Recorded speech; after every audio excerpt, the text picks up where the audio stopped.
Good afternoon to everyone. My name is Ana Rodriguez. I'm Ctis Deputy Program Manager, and I will chair the first part of this training day. Before starting, I would like to let you know that we will start with the welcome by our colleague Fergus Sweeney, and I will later on introduce myself at the time of my first presentation. Just to introduce Dr. Sweeney. He is the head of the Clinical Studies and Manufacturing Task Force at the European Medicines Agency in March this year. The task force is covering clinical studies, including the Clinical Trial Information System, which is the subject of this training, and also biological health threats and vaccine strategy. And the task force also supports the strategy development in manufacturing and also personal data protection in health research on medicines. Fergus has been working in the field of clinical research for many years in the quality assurance part, and he joined the agency in 1999, the inspections service, and he became the head of compliance and inspection in 2009 and head of division of inspection and human medicines pharmacovigilance in 2013. He has a degree in physiology and also a PhD in pharmacology, and he's going to welcome all of you. So I will give the floor to Fergus. Fergus, please go ahead. So thank you very much, Anna, and welcome to everybody. It's an enormous reflection of the importance of the new clinical trial regulation that's coming and the clinical trial information system which supports it, that we have such a very big audience today. And indeed, the session was very, very heavily subscribed. So we really look forward to an excellent day. I understand we've about 270 small and medium enterprises, commercial organizations, but also nearly 470 non-commercial organizations, university hospitals, academic institutions, and others. So welcome to this session. I think you'll find the content very, very good, and we've certainly got an excellent panel here to present to you. So I hope everything goes well. My colleagues will be there to support and assist you through the day. Please ask questions through the chat, be active, and have a very good afternoon. Thank you very much, Anna. Yes, after this welcome, I will give the floor to our next speaker. She is Agnes Matthew Mendez. Agnes is Deputy Head of the unit dealing with the quality, safety, and innovation of medicine products in the Directorate General on Health and Food Safety in the European Commission. Her responsibilities include the implementation of the Falsified Medicines Directive, the Clinical Trial Regulation, good manufacturing practices, good distribution practices, and mutual recognition agreement on GMP with third countries.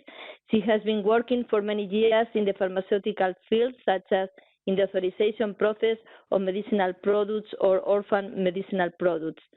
Agnes joined the European Commission in 2006 to work on the better regulation agenda of the Directorate General of Enterprise and Industry.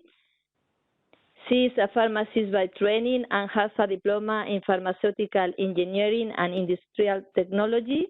And prior to the European Commission, she held a position in the pharmaceutical industry and in the Council of Europe. So therefore, Agnes, please take the floor to make the introduction to the clinical trial regulation. Please go ahead. So good afternoon, everyone. I'm very honored and very proud to be here today. You as SME have a very important role to play to create knowledge and innovation for the benefit of citizens. You are there to find a new treatment, the treatment of tomorrow for our patients. But from our side, as regulators, we are there to help you and to create the right regulatory environment. So after many years of work, I'm very pleased to announce that we will launch the new rules on clinical trials, and you will embark with us into a new way of working.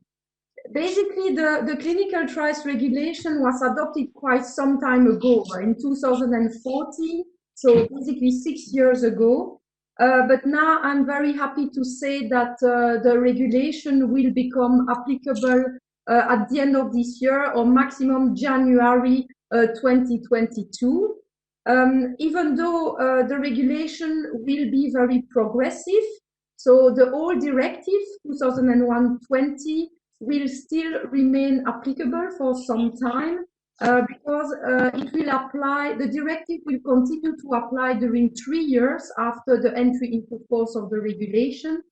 And in particular, the clinical trials, certain clinical trials will remain with the old system after the entry into force of the regulation during 1 year. And you can, the sponsor, so you as SME and academia, you will continue to be able to submit according to the old directive for 12 months. But in total, what we expect is that in 3 years after January 2022, we switch completely to the new rules of the regulation. So to illustrate a little bit the development, you have first to know that it's true that the regulation is a new system of working, which depends a lot of the Ctis, so the IT portal that EMA is developing. And it's the management board of EMA who decided a number of key functionalities in the IT system. And basically, what I can say today is that most of the functionalities are there in the system. There was an audit last year, and basically what we wait now is that there is an endorsement by the EMA management board of the result of this audit, and we also expect further few adjustment of the system.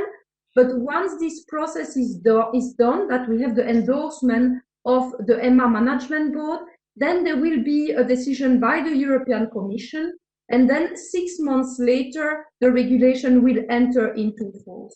So what we expect is that by January 2022, you, me, all of us, we can have the clinical trials regulation. And during 3 years after this date, there will be some sort of transition, but everybody should start to get familiar with the Ctia. Overall, I'm also here to remind you the purpose of this regulation. It's clear that in Europe, our master believed that we were very lagging behind in comparison to other regions, and it was very important that we make Europe more attractive to clinical trials, considering the decline of clinical trials in the EU. So what has been decided is that it was very important to have the Ctia, to increase harmonization, to have a robust and a very strict approval system that is simplified and that ensure a close coordination between the member states and in particular for multi-country clinical trials. Another objective was to increase transparency, making sure that we have transparency of clinical trials data to allow adequate public scrutiny and support by this way clinical research efficiently.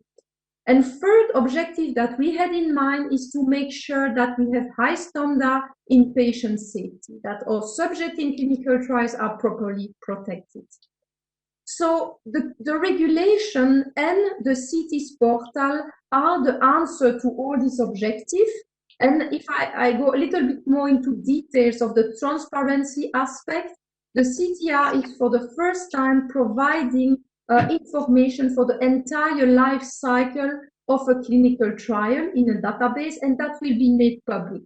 Unless there are certain exceptions, like to protect personal data, commercially confidential information, or certain communication between member states, but overall this regulation will bring much more transparency in the future. As regards the safety, as I said, we want to improve the protection of our subjects.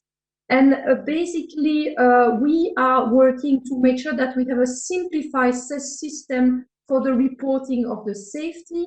and that the member states cooperate together to make sure that we have a proper assessment of the serious adverse reaction and for the annual safety report. So we are working towards harmonizing the standard of safety for participants and future patients, improve the quality and robustness of the safety assessment, and all of that will also be codified, if I may say, in an implementing regulation that will be adopted later this year.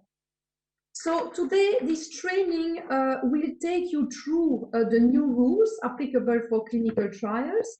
But I would like to flag today that there are a number of question and answer documents that we have published, EMA, Commission and Member States, they have published to help you to facilitate your work on clinical trial. And we continue to work on a daily basis to make sure that there are further document of Q&A document to help you so that we will have harmonization once the regulation enters into force. And to name a few, we are working, as I said, on an act for coordinated safety assessment. There are also guidance documents on safety reporting. We are working also on document on the classification of changes to ongoing clinical trial. We also publish a Q&A on the interplay with the GDPR and the clinical trials regulation. We are working on a document for lay summary. We are also working on Ctia and in vitro diagnostic regulation, and we are constantly working to provide harmonized templates, including part 2 templates, so that you can find relatively easily standard information that will guide you and help you to conduct clinical trials. Next slide, please. So our purpose is clearly to devote all our energy to facilitate the implementation of the new rules and accompany you in simplifying this framework. But in addition to that, the Commission is also committed to find synergies with the current political priorities and created a strong pharmaceutical strategy for the Union. And clinical trials are clearly part of this strategy of the pharmaceutical strategy. So we have reflection on how to improve even further the framework of providing new medicine in the EU. And in this context, we are also reflecting how we will build a more patient-centered strategy with support innovation, how we will make sure that we have trials with innovative design without hindering a patient's access to medicine. We are also committed to work on cancer, and because we believe that clinical trials have the potential to contribute to our cancer plan. And last but not least, we have in the Commission a new financial program. This will be also an opportunity to help increase coordination on clinical research. So we will make sure that the EU for Health financial program can support clinical trials in the future. So let me conclude. Next slide, please. So let me conclude.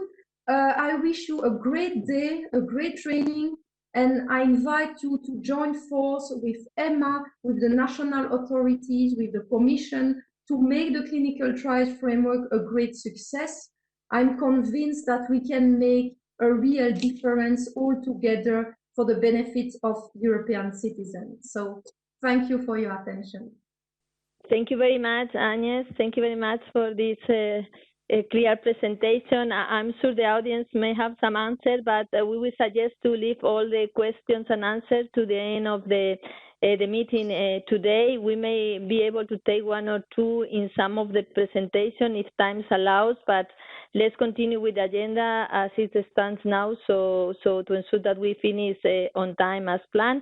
So therefore, I will hand over now to Fergus Sweeney again, who will talk about the Ctis benefits. Fergus, please. Thank you very much, Anna, and thank you also, Agnes, for a very stimulating and invigorating opening to this meeting. It's really important now that we all prepare, and this seminar today is an opportunity to start that process. So for next slide, please. So I'd like to really focus on the benefits, and Agnes has already highlighted some of these, but the clinical trial information system provides digitalization. It moves clinical trial applications from a whole range of paper or email-based or diverse website-based processes for national competent authorities and different ones for ethics committees to a unique digital tool for harmonized submission, evaluation, supervision, and storage of structured data and documents, covering the whole life cycle of clinical trials, and that's really important. It enables member states to cooperate and collaborate between each other in the assessment of these clinical trial applications, and part of the focus of the new clinical trial regulation is to enhance the number of multi-state trials to make it more straightforward for researchers such as yourselves to work not just with colleagues inside one member state, but across many member states with colleagues and co-workers. So that's a really important potential of this regulation. And it means you can manage, submit, manage, and report on a trial from one place on the web throughout its life cycle. It provides increased transparency, and Agnes has spoken about that, and also about the enhanced patient safety. And of course, in providing both the tools which enable you to start new trials and to effectively work in a better way with colleagues across the European Union. It will also provide increased transparency, which is of great benefit to the public, but also of benefit to researchers who can see who is working on what and where and what the stages of research are, so that we avoid redundant clinical trials. Next slide, please. And just focusing then on the digitalization, it's a single entry point for clinical trial application dossiers and all of the amendments, substantial modifications, reports of the end of trial, etc., and the results of trials which need to be uploaded. So it's a single application and maintenance process, a dossier and timeline covering clinical trial application to the national competent authorities, to ethics committees, and registration of the trial in a public register, and that's all in one integrated submission. It's harmonized from end to end, and that submission is valid whether it's one member state or 27 member states. It's a single submission. Part one valid throughout the EU and assessed in collaboration between member states, and then a part two for each member state involved, for instance, giving information on the investigator sites in that member state. So it's really a very advanced system. It will also store all the documents, keep them there over time, enable you to go back to your own dossiers and perhaps reuse parts for other trials, etc. So you've got a lot of functionality there, and my colleagues will demonstrate that over the afternoon. Next slide. And Agnes has already spoken about this. We have a 3-year transition period. So for the first year, US sponsors have a choice of whether to use the directive or to transition to this new clinical trial information system. But once that year is over, and as Agnes has said, we'll be starting end of this year, beginning of next year at the latest, and you will then have about a year. So we're less than a year away from starting this process. But by the end of next year, you will all need to be using the system, because after that, in the second and third year, new trials can only come through the clinical trial regulation, although existing trials may continue under the old legislation. So this is a very important time for preparation. Next slide. And as you can see, there are different groups who are using the system: sponsors, industry, and academia, so yourselves, marketing authorization applicants who will have to load the clinical study reports of studies authorized under this legislation once they have been evaluated in a marketing application in the EU. Of course, the member states, the competent authorities and ethics committees, the European Commission, who will perform union controls on the application of the regulation, ourselves at EMA, who are running the system, and then the general public, who will have open access to the public information to the website. And There are workspaces for sponsors and for authorities, and you'll see a lot more about the sponsor workplace during this afternoon. But now, as we come into this last year before the system is launched, we need to remember that there is technology, the clinical trial information system, but of course technology needs people and processes for it actually to achieve the objectives for which it's been built. And the people are yourselves, sponsors, and the member states, the competent authorities, and the ethics committees. And so we need to make sure that everybody is ready and prepared for this. And you need to look at your own systems, your procedures, how you're going to interact, how your organization or institution will react, and adapt your procedures and processes so that you can work with the system to enable you to gain full advantage from the new clinical trial regulation. So the focus now is putting effort into preparing for the CTIS go live. We need to get ready, define the functions, who are the people and groups within your organization who are going to implement this legislation and make the clinical trial applications happen. Define how your organization will look, how you're going to manage that, choose the people who will work directly with CTIS and train them so that they're ready to use it, that they can help you get your clinical trials up and running and gaining full benefit from this clinical trial regulation and all the advantages it offers. So thank you all very much again, and I wish you all a really successful afternoon and a successful year in preparing for the application of the clinical trial regulation. Thank you. Anna. Thank you very much, Fergus, for reminding us about the CTIS benefits and also on the clear need for everyone to be ready when the system goes live. So I think this training will be important to facilitate that for you. So I think now we are going to move to the next agenda item, which is what is changing in practice with the new clinical trial regulation.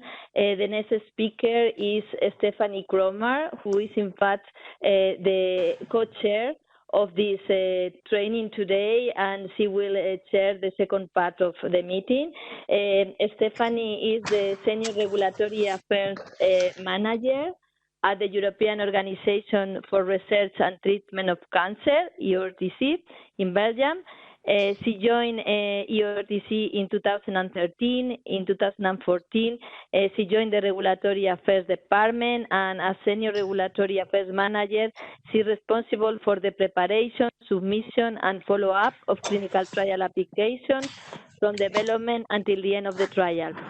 She has also experience on VHP and recent pilot phases and provides regulatory advice as well.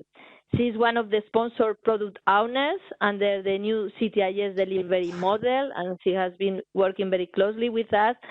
And therefore, she has been involved in the implementation of the new clinical trial regulation from the first UATs until the recent on-site portal testing at EMEA. So, Stephanie, please take the floor and let us know what are the main changes in practice with the CTR. Thank you a lot. And Anna, good afternoon, everybody. So my presentation will be about what is changing in practice with regards to the clinical trial regulation. I think the first thing to mention is to see a little bit from where we come and where we go. I think it's always good to contextualize a little bit what we are and where we go. So before May 2004, there were national rules, different processes, requirements for authorization in each of the EU member states, which resulted in a lot of complications and delays. So there was a first step towards a first idea for harmonization that came with the directive in 2001. It was the first step indeed to try to harmonize the processes and requirements, although we know a directive allows certain flexibility. There was also the introduction of what you know, the UDRA-CT with the e-application form. So that was the first intent to move towards an harmonization, which was further increased by the appearance of the VHP, voluntary harmonization procedure. And now, with the regulation 536, which was published in May 2014, there we aim, and this is a regulation as compared to a directive, it doesn't allow so much flexibility. So here we aim really to have a full harmonization and combined assessment of multinational trials. And of course, one of the differences that we will have now, we will have a portal that will centralize all the submissions. If we can go to the next slide, please. So Fergus already mentioned, so the Ctis comes with 4 major points: the digitalization and improved efficiency, the increase of transparency, the enhanced patient safety, and also the support innovation and research. But let's start with the first point, the digitalization and improvement efficiency. So the Ctis aims to be the single EU entry point. What does it mean? It means that nowadays we perform submission in different countries, and we sometimes perform via portal, sometimes we do paper dossier. Here, everything will be centralized in a unique portal. The Ctis also aims to harmonize and simplify the end-to-end electronic application procedures. As I said, everything will be done through this portal. There will be also collaboration and coordination in the evaluation and supervision of clinical trials for the member states. There will be a fully electronic exchange. That means that everything, all communications between member states and sponsor will be done through the portal. There will not be aside emails or things like that sometimes today we still face. Well, now all communications will be done through this unique portal. And of course, the portal will also ensure digital secure archive of documents, decision, and information on clinical trial, which means that apart from being the daily tool that we will use in order to perform submission, reply to a request for information from member states, it will also be an archival of documents place, let's say it like that. So if I can go to the next, thank you very much. So with regards to the increased transparency, so one of the aims of the regulation really is to be transparent, which means that a lot of documents that most of every document that we submit will be made publicly available with, of course, several exceptions. So the Ctis offers searchable clinical trial information to the patient, the healthcare professional, and general public. Clinical trial results will be available in plain language, which is something new that brings the CTR, and the information can be retrieved for the life cycle of a clinical trial or investigational medicinal product across trials. So really this transparency word is really a key word in the regulation. If we can go to the next one. Yes, thank you. The third point is the enhanced patient safety. So patient safety is one of the aims of the regulation, and it will be enhanced in clinical trial as Ctis provides an end-to-end electronic solution for safety reporting trials.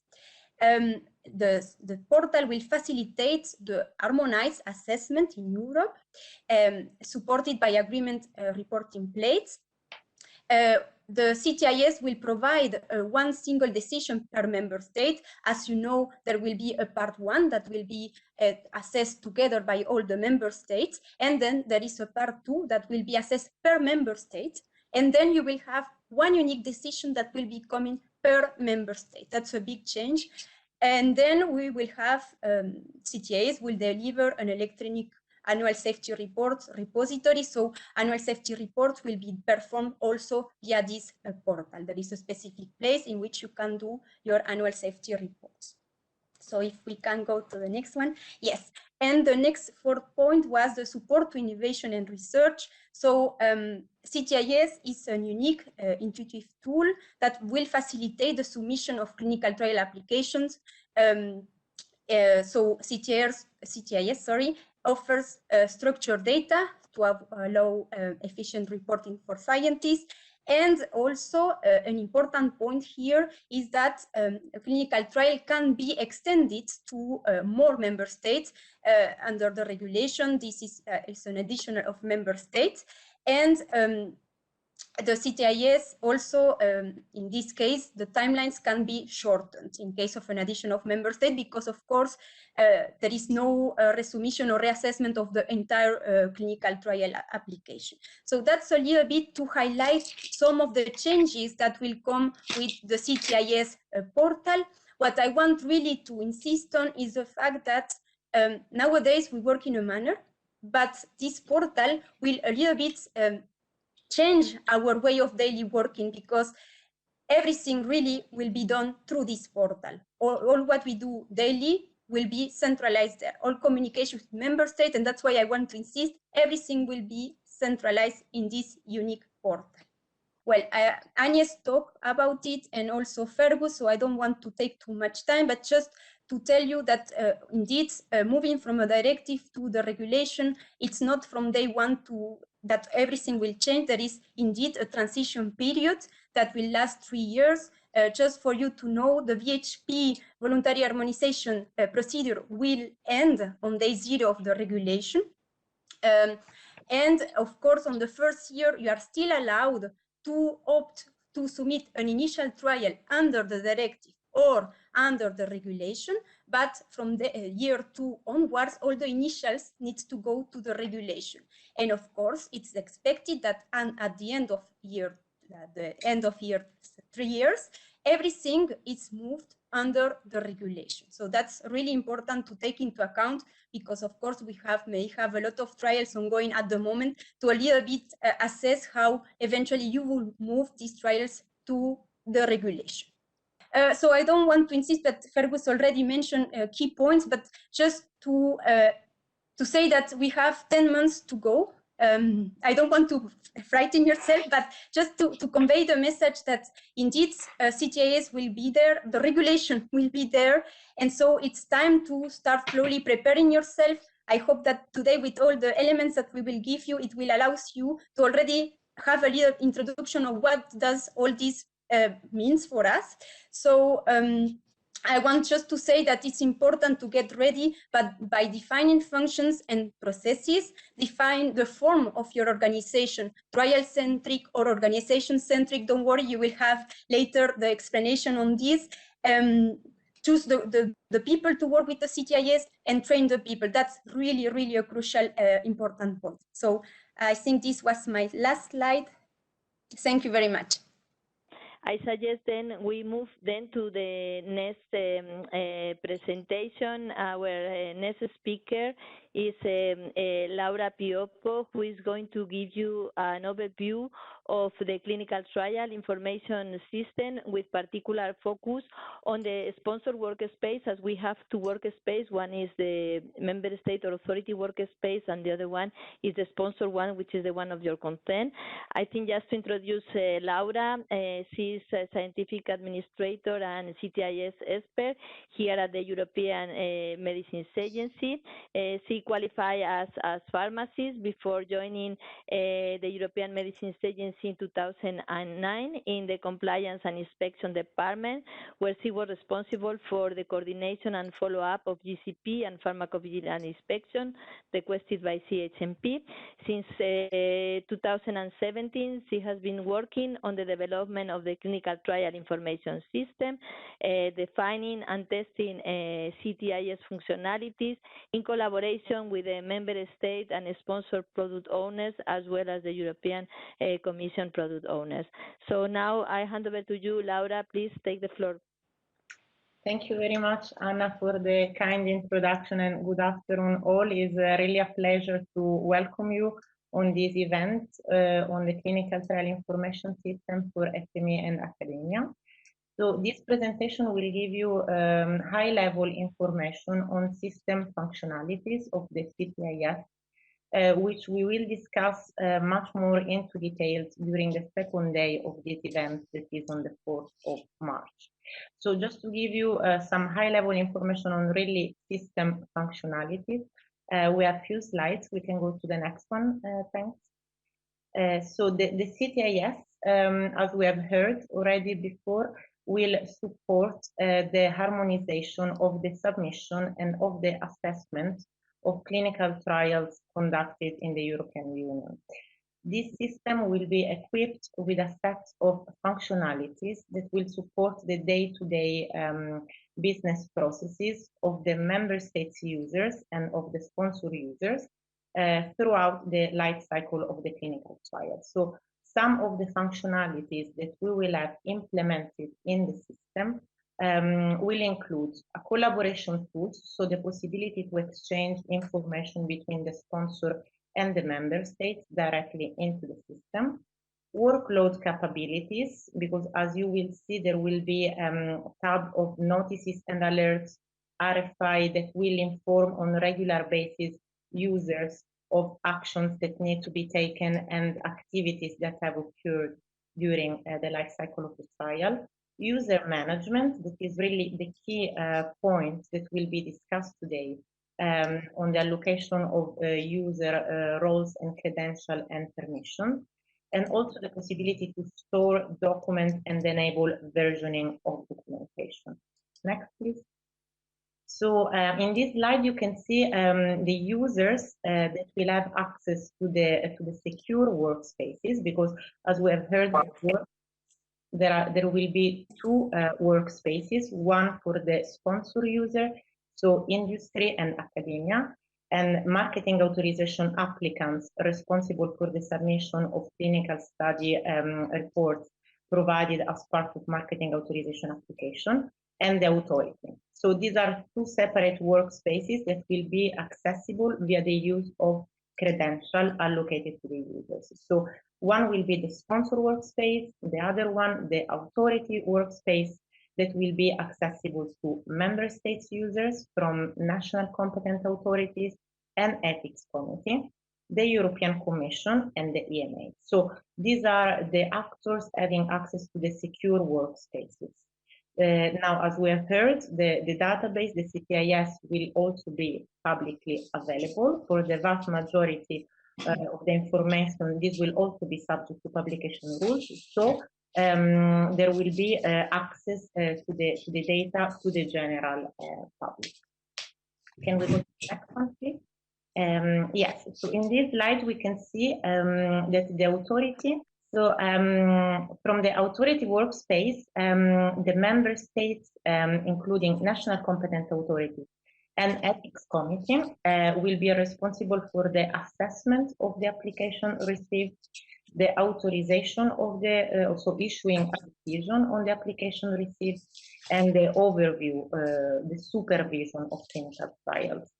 The sponsor from the sponsor workspace will be responsible for the compilation of the clinical trial application that will be submitted to the member states, and the events that will occur during the life cycle, such as notification of start of trial, start of recruitment, temporary hold, submission of results. Everything will be communicated through the IT platform. So this slide gives you an idea, an overview of the integration of the Ctis, of the clinical trial information system, with other databases that we are managing at the agency, in order to avoid unnecessary entry of information that is already stored in databases managed by the agency, such as the OMS, the Organization Management System. The product information will be retrieved from XCVMPD, so the extended user vigilance medicinal product. Documents will be stored and versioning will be enabled via storing information in SharePoint. And also the data warehouse, the OBI functionality will be in place to extract reports and obtain report and analytics. And the user management will occur via IAM. Next one, please.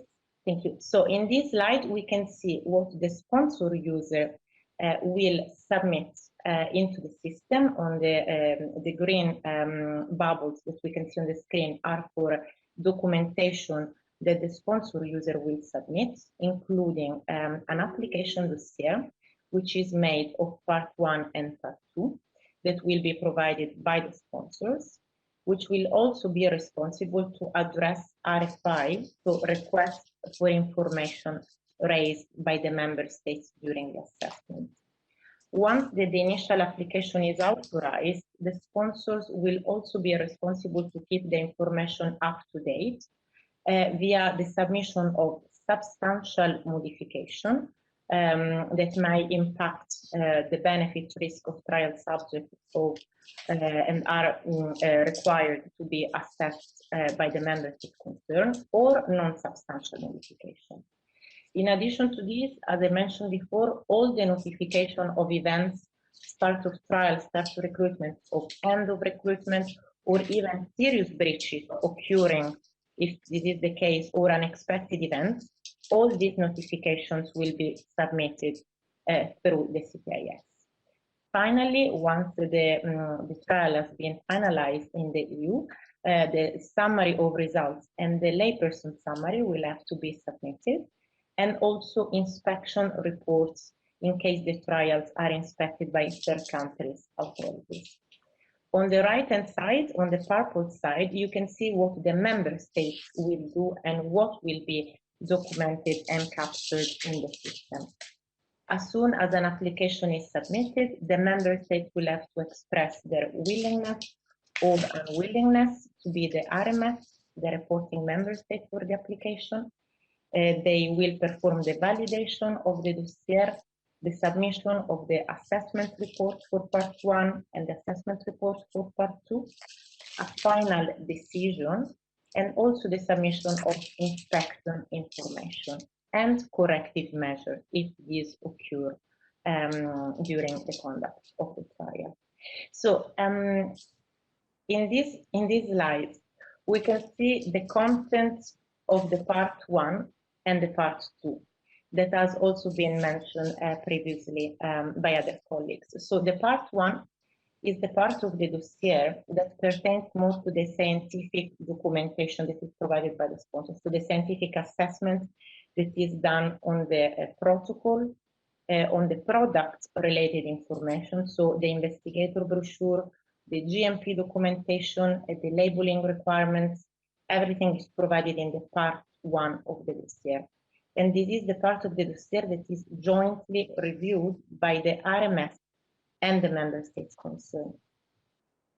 The part 2 contains the documentation that is more related to the ethical aspect, if you want, on the conduct of the trial, such as the template for the informed consent, subject recruitment arrangements, data protection aspect, suitability of the investigator. So while the part 1 is jointly reviewed by the all member states concerned, the part 2 is reviewed nationally by the member state concerned.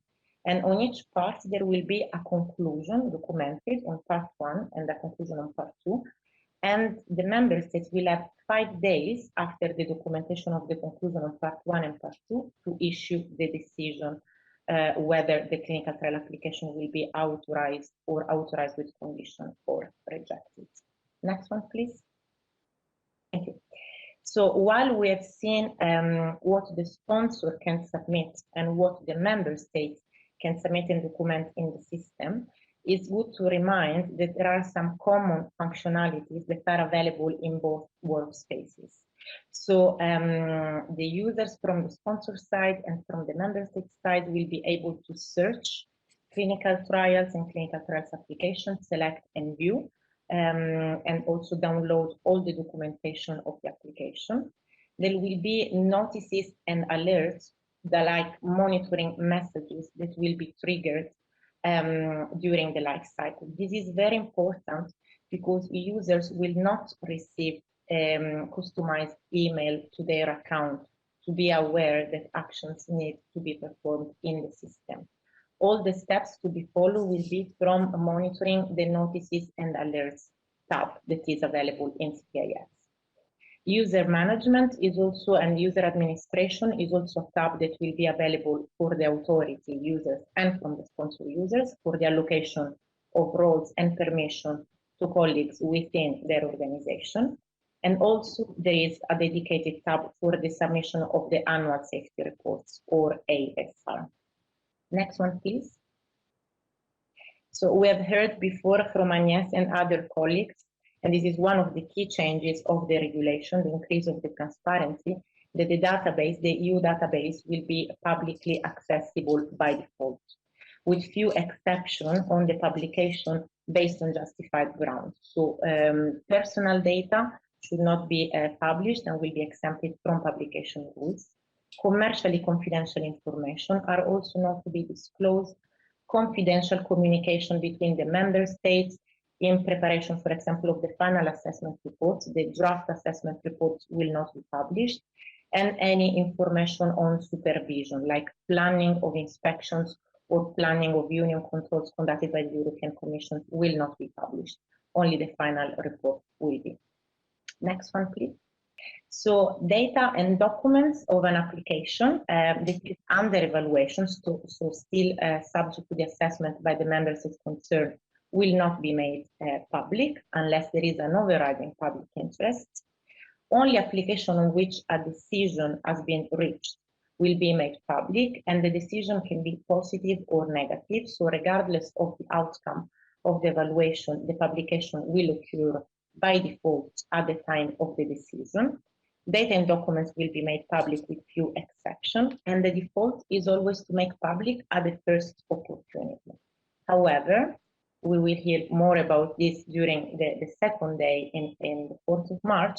The sponsor will have the possibility to defer, so to delay the timing for the publication of data and documents. So to apply for the so-called deferrals rules in the system that will have to be assessed and authorized by the member states concerned.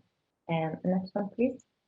So there are some data and documents that will never be disclosed, that will never be published. And these are the ones that relate to the quality part of the dossier. So the IMPD quality, the request for information related to quality, as well as the draft assessment report and final assessment report. So any report in relation to quality will not be published.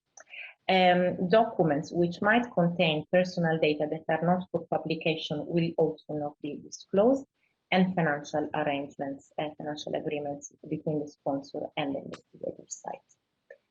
I think this was the last one. Can we go to the next one? Yes. So I would like to thank you very much for your attention for this presentation, and I'm looking forward to the Q&A session later on. So again, thank you very much, and I hope it's more clear now for the audience on which are the different components of the Ctis system based on your presentation, who are the different actors that can perform activities in the system, and also what are the type of activities that will be able to be executed in Ctis. So I'm sure that many of the attendees will have questions, not only in this presentation, but also in the previous ones. Although we will take those mainly in the Q&A session, please, if you have questions in mind, and should you write them from now in the chat so we can collect all those questions and select those ones that we will be able to reply in the time slot that we have for the Q&A. Also, please remember that we have also received some other questions before the training, and we can also reply some of those. So please go ahead, and if you have any question, write those in the chat as soon as we go through the different presentations. Okay? So let me then move to the next presentation.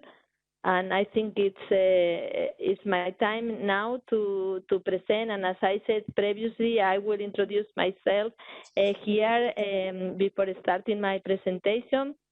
As indicated at the start of this meeting, my name is Ana Rodriguez. I'm currently Ctis Deputy Program Manager and also Ctis expert here at the European Medicines Agency. I'm a PhD in pharmacy. I did my PhD in the area of molecular microbiology. However, I changed to the clinical trial field after the PhD, and I was working several years in the pharmaceutical industry. industry until I moved to the European Medicines Agency to join the inspection sector in 2003. I became head of clinical and non-clinical compliance service in 2009, being my service responsible on top of inspection, GCP, GLP, and pharmacovigilance. We were very involved in the implementation of the clinical trial regulation and also in the development of the Ctis system, which is the subject of this training, providing our business perspective. I'm currently moved to the Clinical Studies and Manufacturing Task Force since March this year, and I'm continuing with my role as Ctis Deputy Program Manager. And now in my presentation, I'm going to talk about how you can have access to the Ctis system, and I hopefully I can start with the first slide that you have seen in the screen. So the first prerequisite to be able to use Ctis is to ensure that you have self-registered in our EMA account management system, so you can get the credentials to log in the system. If you have already credentials from other EMA systems, then this can be reused also for Ctis.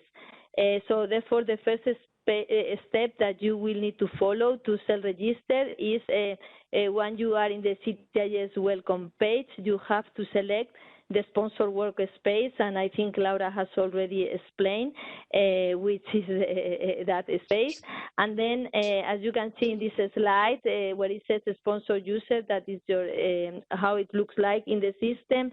And you will see at the bottom is highlighted in yellow.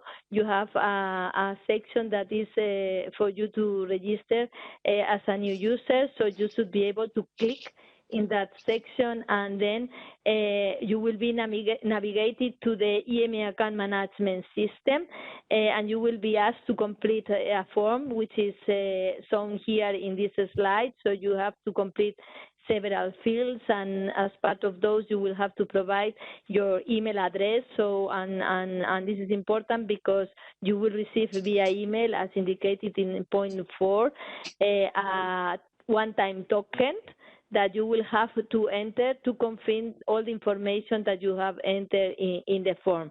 And once you have done that, you will receive an automatic notification via email containing all the registration information, meaning you will have available your credentials to log in the system. So you will enter here your username and then in the password, and then you will be able to log in Ctis. If we can move to the next slide, please. Next slide. So then once you log in the system, all users will get by default what we call a default role.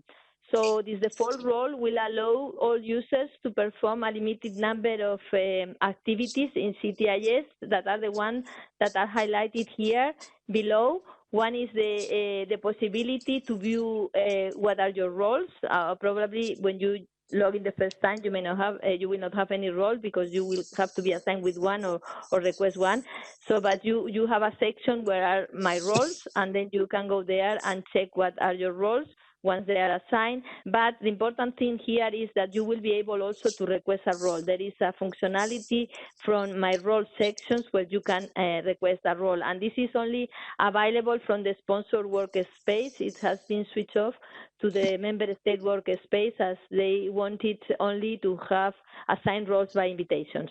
So, and then there is the opportunity also for you to update your personal profile, so your personal information, and also to indicate your employer information. And I would like to highlight that this is very important if you're going to be user of the Ctis, that you always enter your employer information, because one thing is to work or conduct trial in Ctis for a sponsor organization, but your employer information may be different, and that is important for the administrators of the sponsor organization to have a clear overview which are the users belonging to their sponsor organization and which are the users working on behalf of the sponsor but employed by different organizations. So, and then there is also the possibility to create a clinical trial application, but this will happen only via what we call the city-centric approach, and that will be explained later on through our presentation. What does it mean in practice? Okay, so then if we move to the next slide. So this is just to show how it looks like, the landing page. After you log in, you will see here the first tab that is displayed is related to the clinical trials tab that you can see here as the first one. Obviously, the tabs that will be displaying the landing page will vary depending on the role you have. For example, if you are not a user administrator, you will not be able to view, for example, the tab here that reads, the last one that reads user administration. So what it will be displayed to you, it will depend on your role and the permissions mapped to those roles. And here I want you just to highlight from where you can perform the different permissions that are linked to your default role. From the clinical trial tab, you will have at the bottom an icon that is to add new trial, where you can create a clinical trial application. But again, it's only possible via the city-centric approach, meaning that the sponsor organization that you will select for that trial will not have a sponsor administrator already registered in our EMA account management system, because if that is the case, you will not be able to proceed. And that is the other approach that is organization-centric and will be explained later through another presentation. And then here in the right side of the screen, you have your user credentials, let's say, and from here you have access to what we call My Roles, where you can view what is your role, the roles that are going to be assigned to you, and then you have the option to request a role to perform activities in Ctis, and the request of your role will be submitted to the administrators of that sponsor organization. And then you will have also the option to update your personal profile, which is your personal data, and also to enter your employer information that, as I said, is something that you should do the first day that you log in Ctis, to specify which is your employer. And I think this is important for you to be aware and for you to take action on this. I think now what we are going to do is to run a video where we will show you in practice how works the registration process that I have just explained. It's a very short video, but I hope that is useful for you to better understand how it works in practice in Ctis. So if we can project the video, please. This video outlines in short how you can register and obtain user credentials through EMA account management to access Ctis. You will register via EMA account management that supports the Identity Access Management, or IAM, framework, which is managed by EMA. In your first connection to Ctis, you will need to get an account by clicking on the Register New User link. You will be redirected to the EMA account management website, from which you can obtain an EMA account. The account is requested for accessing any application managed by EMA, including Ctis. After you have filled in the self-registration form, click on the Register button. In the following form you will see the EMA privacy statement. After reading it, and providing your agreement with the terms, tick in the consent box at the end of the form and click on the I agree button. After agreeing with the EMA privacy statement, you will be asked to answer to a set of security questions. Answer to the required questions and click on the Next button. After having answered the questions, you will get a summary page that includes your EMA account username and your details. At the end of the summary, you will be asked to insert the one-time token that you will receive at the same time in the email address you specified in the registration form. Copy the one-time token from the inbox of the email address you used, and paste it on the dedicated field of the confirmation form.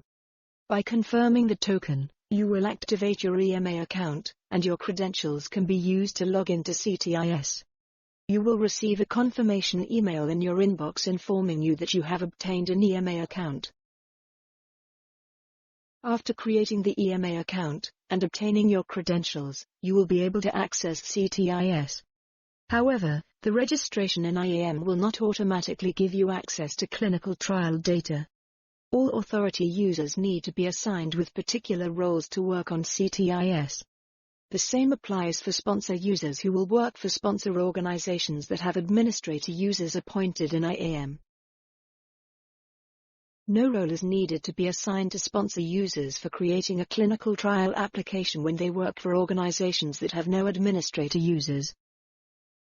So thank you, Barbara. I think it worked well now, and I hope it has been useful for the audience. I've seen that you've written some questions in the chat, and we will see how many of those we can answer during the Q&A, but thank you very much for those questions.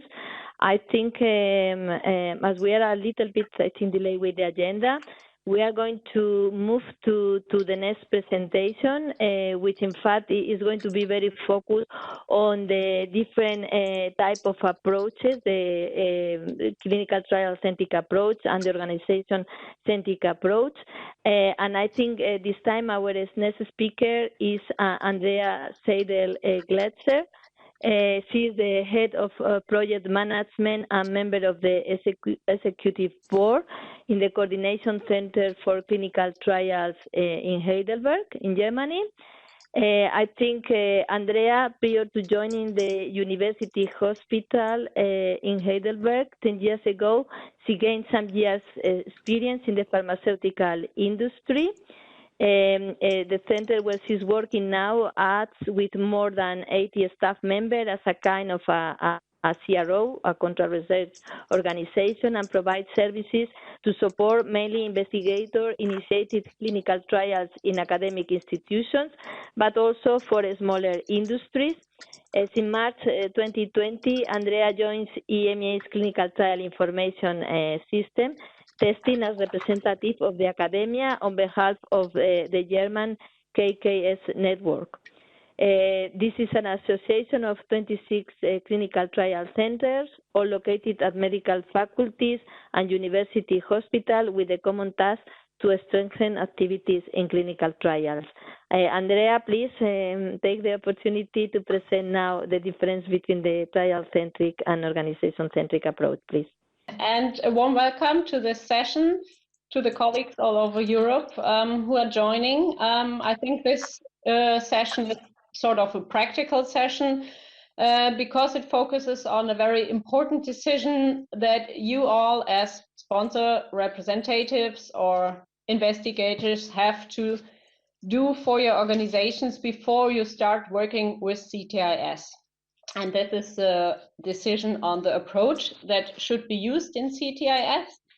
And as I could see from the registrations, and we heard from Fergus before, a lot of colleagues from the academia are joining, but also a lot of colleagues from small enterprises. And so I think even though the focus is a little bit on academia, it will also be useful for you to take the decision which approach you will go with.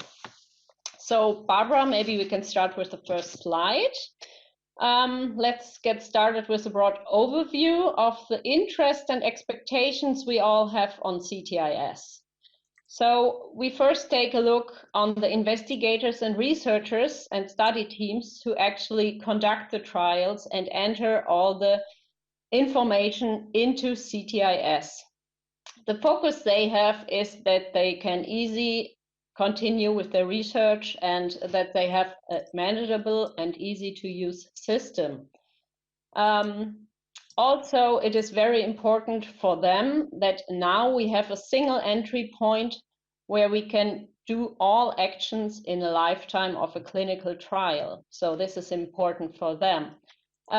Dependent on what the investigators do, on the next level, there are sponsors who enable the investigators and study teams to do their research under their sponsorship.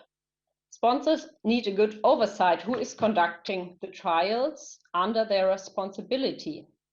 Therefore, they also have an interest to submit integer and consistent contact data and information. On the very upper level, we have the regulators who also rely on that data that is entered into Ctis for making their decisions, and they need reliable and consistent data also. On the other hand, we have patients and the public who want transparency on the trials conducted. And yeah, this is our starting point when we think about the different approaches and what everybody needs in this system. So now we go to the next slide. And this leads us to the question, well, why do we need a special approach for academia, or maybe also for SMEs? What is the special need we also might have for a different approach? So what is common to academic research? It is most of the time a limited resourcing. This might be the case in limited budgets, so financial limits, or limited personal resources. This can be a very important factor when we take a look at the challenges of CTIS. Also, looking at the data you provided in the registration ahead of this event, there are a lot of different kinds of organizations and structures in which research is done. So there is no such thing as one organization or one clinical trial. This is a very inhomogeneous environment, and so we might need different approaches to go with. Some organizations do a lot of trials and are very experienced. Others just do 1 or 2 trials a year, and that's also fine. And these needs need to be taken in account. We have organizations that have already reached a very high level of professionalization, and, for example, already have special trial units, or like we are a coordination center for clinical trials, or have quality assurance teams, and others are very small and they don't need all this stuff surrounding the clinical trial. So we are facing very different environment, and so this is makes the need for another approach. So let's have a look on the next slide on the 2 approaches. To fit for purpose for each organization, the 2 approaches for the use of CTIS are offered. The first and recommended approach is the organization-centric approach. This will be used by industry, and it should as well be used by all other institutions who have a larger number of clinical trials. In this approach, you need to assign a high-level administrator, and the organization of all other users will happen on an organizational level. You will also be able to see this in a more detailed way in the next slide. But yeah, each user will automatically become affiliated to their organization and can only perform actions if a role is assigned to them. On the other side, in the yellow part, there's the trial-centric approach, which was offered for or should be used if your organization does only a small amount of trials.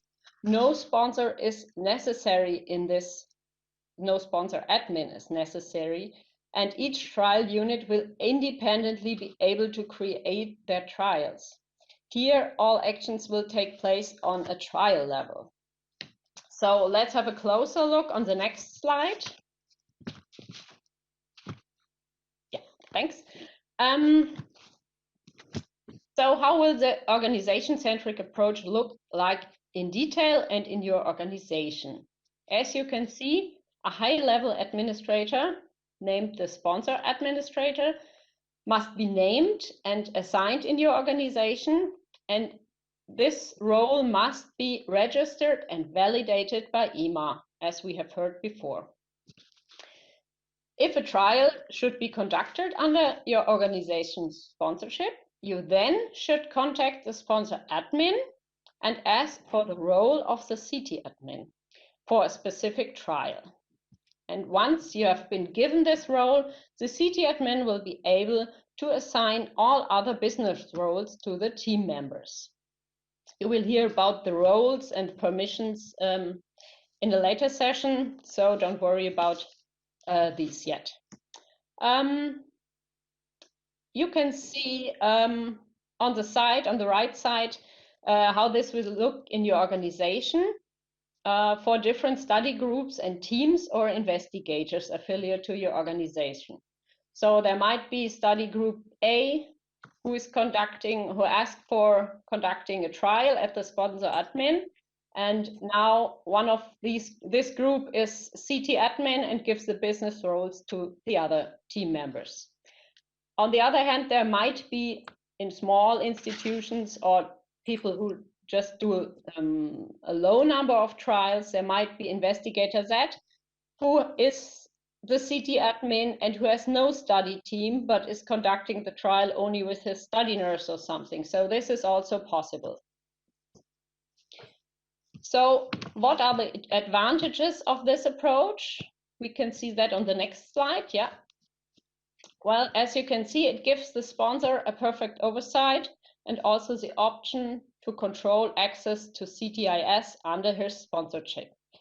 So this might be an opportunity to implement internal workflows to tie access to internal conditions. In this way, sponsor can ensure quality to his trials. Also, this approach improves security and enables the sponsor with control of his data. The disadvantages to consider are related to the slide we saw before about the academic environment. This approach will need additional resourcing, which organizations have to cope with.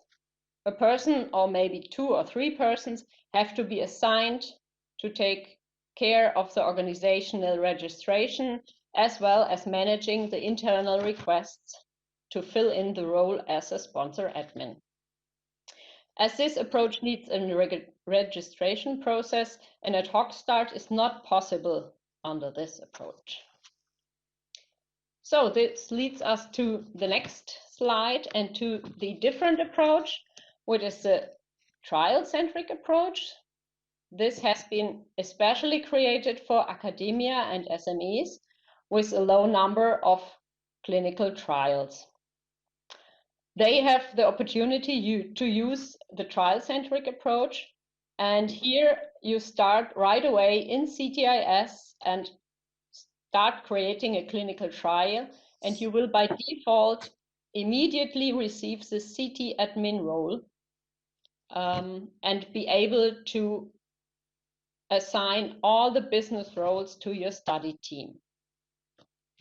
Inside your organization, it will look like it is shown on the right side. The sponsor has not really an overview and control about all the data that is entered. To provide a minimum of control for the sponsor, an email will be sent out to a provided sponsor contact point that a trial has been created in Ctis under their sponsorship. But no further steps are necessary for this approach. So this directly shows us the advantages on the next slide of this approach. It can be started right away by creating a clinical trial in Ctis. It enables a quick application process as no registration is needed. Study teams and investigators can act independently from their sponsor organization, and sponsor has no administrative workload with this approach, as this lies on the study team. The major disadvantages of this approach is that it can easily lead to duplicate sponsor organization details, and that you have no standards for the sponsor information at all. So if you have more or do more trials in time, then it might become very inconvenient for your organization if you do multiple trials. And the worst case scenario is that everybody might have the ability to create a trial on behalf of you as a sponsor. So as there is no control of the sponsor, this might also be possible. So, which way to go now? This is the question, and this depends mainly on your organizational structure and the number of trials or the degree of professionalization in your institution. How is your organization structured, and what resources can your organization draw on? Can your organization provide a sponsor admin and the internal workflows that are needed to set this approach up? This and a lot of questions need to be asked and considered. So the next steps would be to go on and identify what questions need to be asked and need to be considered, and then identify which approach would be the right one for your institution. Keep in mind that this decision might take time, and then to inform the decision boards might also take some time before a decision can be made. So this needs to be kept in mind. And the organization-centric approach is recommended for all organizations, but it might be for some organizations necessary to go the other way. So how to get started? The next step will depend on the approach that is being chosen. And if your organization decides to follow the organization-centric approach, a sponsor admin or a sponsor admin team should be defined. And as soon as this will be possible, the organization should be registered and internal workflows should be developed. The new workflows for the creation of a clinical trial should be made available to all, or should be rolled out throughout your organization, so that investigators, study teams, study groups, and all others know how to proceed when they want to do a clinical trial. Also, the trainings need in the organization will be defined then, because the sponsor admin team also needs training. If the organization decides on a on the trial-centric approach as best way for their organizational structure, then this should also be communicated, and it might be the easiest way for some really small companies or institutions with low numbers of clinical trials. At least if you choose this approach, at least a minimum standard for to ensure consistent data for your organization should be set up and made available to all study teams and all investigators, so you can rely on a pretty good data from your organization. The training need will only be defined on the study team level, so not on an organizational level. So to finally show you how this looks in Ctis in practice, I would like to also show you a video on the approaches. So enjoy. This video outlines an example for each of the two approaches of creating a clinical trial. For clinical trial-centric approach and for organization-centric approach.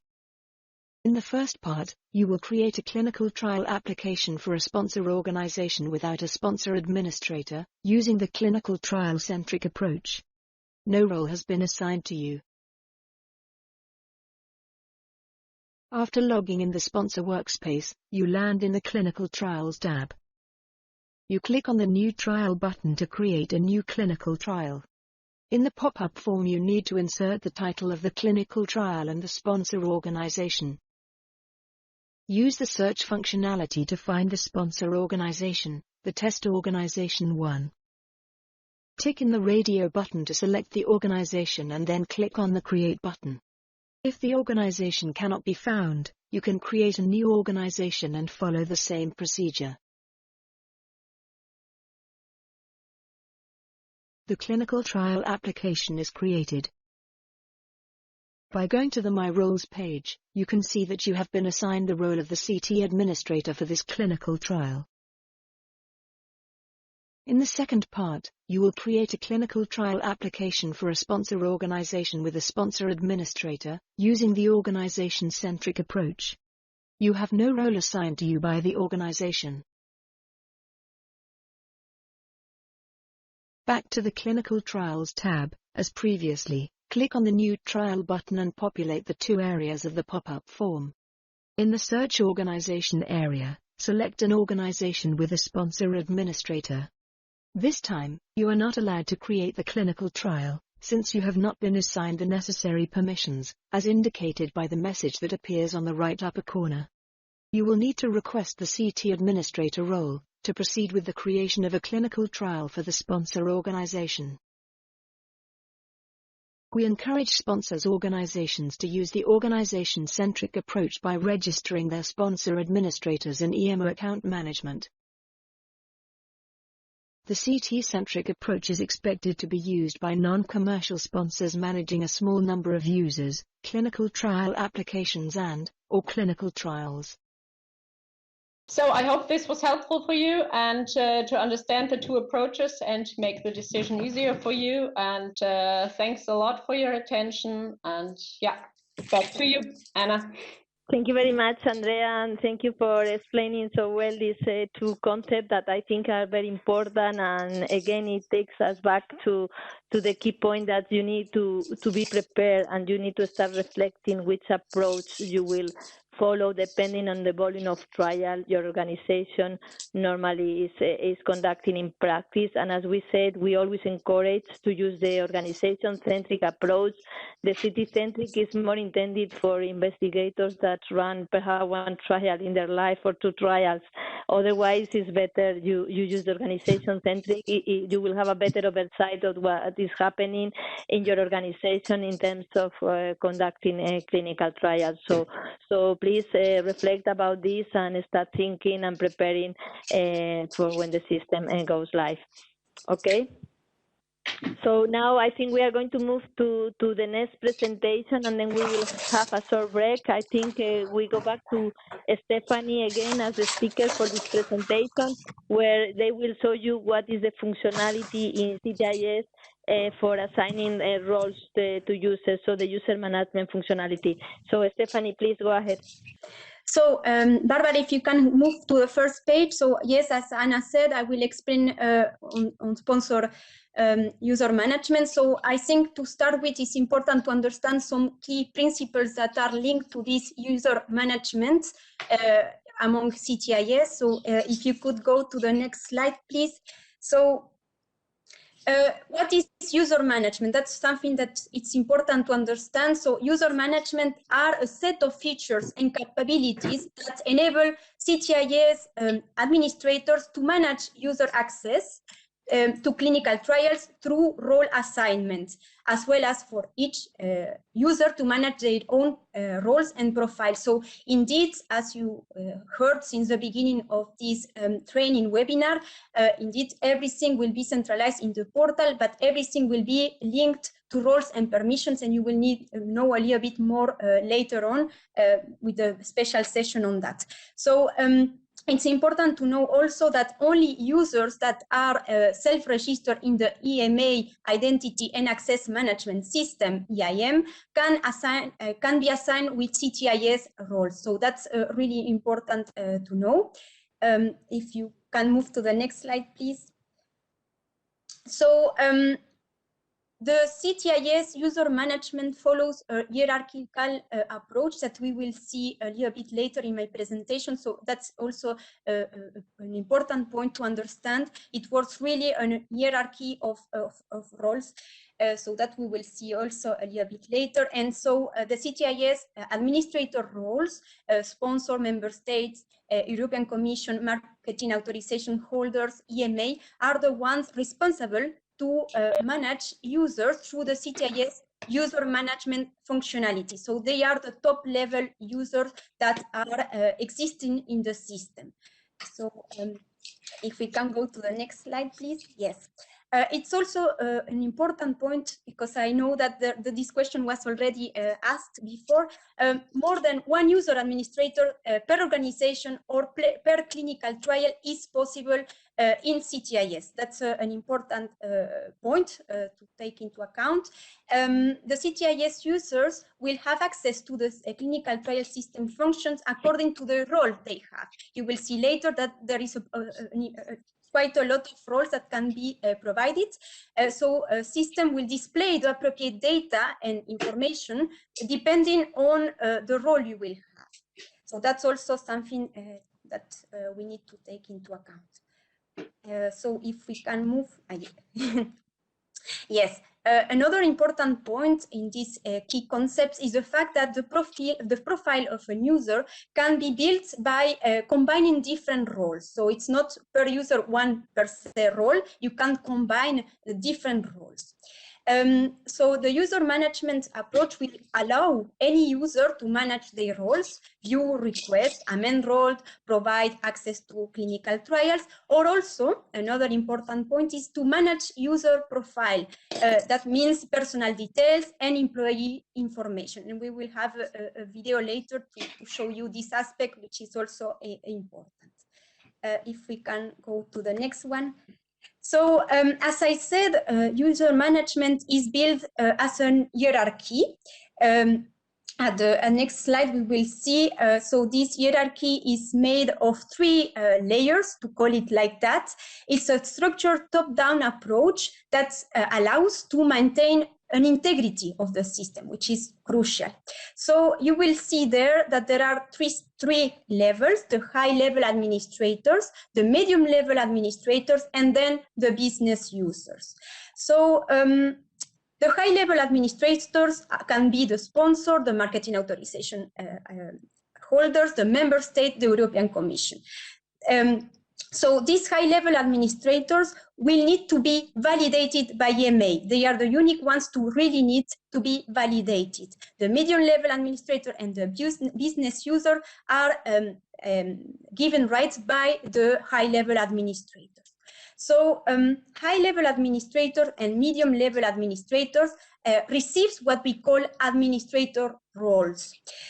In the case of the medium-level administrator, that can be in the frame of, if we speak about organization-centric approach, it can be in the frame of the organization, but in case we speak about the trial-centric approach, the medium-level administrator will be linked to only this particular clinical trial. So high-level administrator and medium-level administrator can assign new roles, can amend roles, can revoke roles, and can approve or reject user requests for a role. And then we have the third layer, which are the business users, so the ones that will be performing, let's say, the daily activities.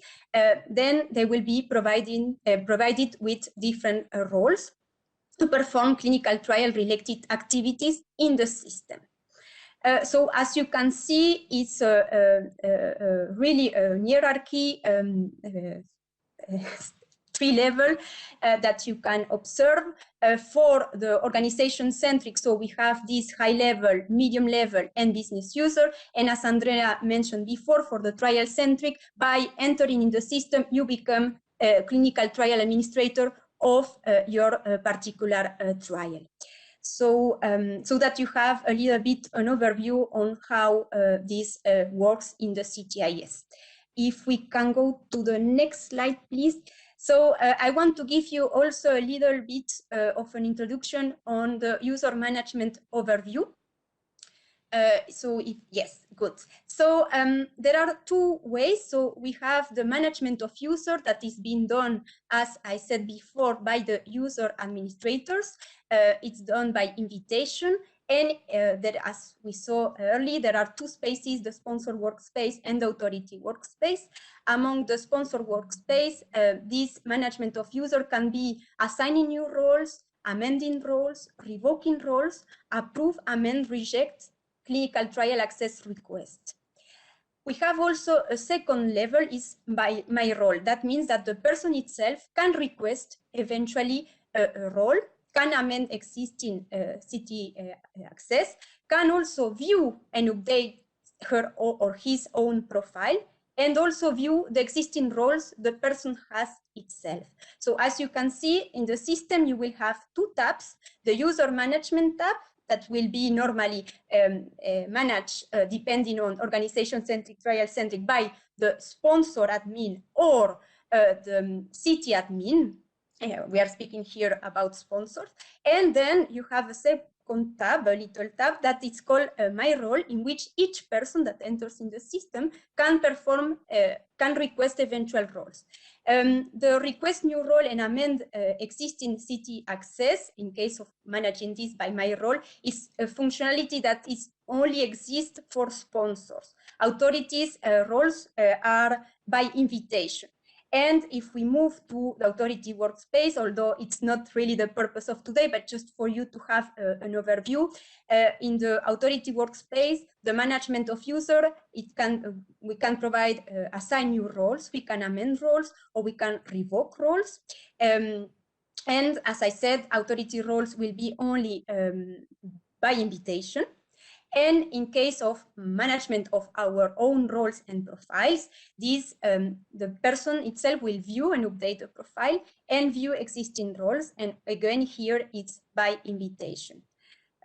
So just that you have an overview on how it works.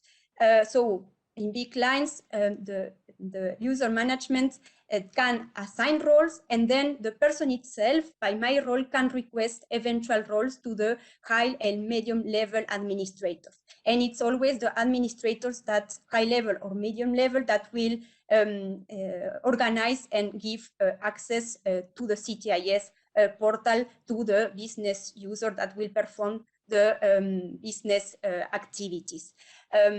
Yes. So Barbara, if you can go to the next slide, please.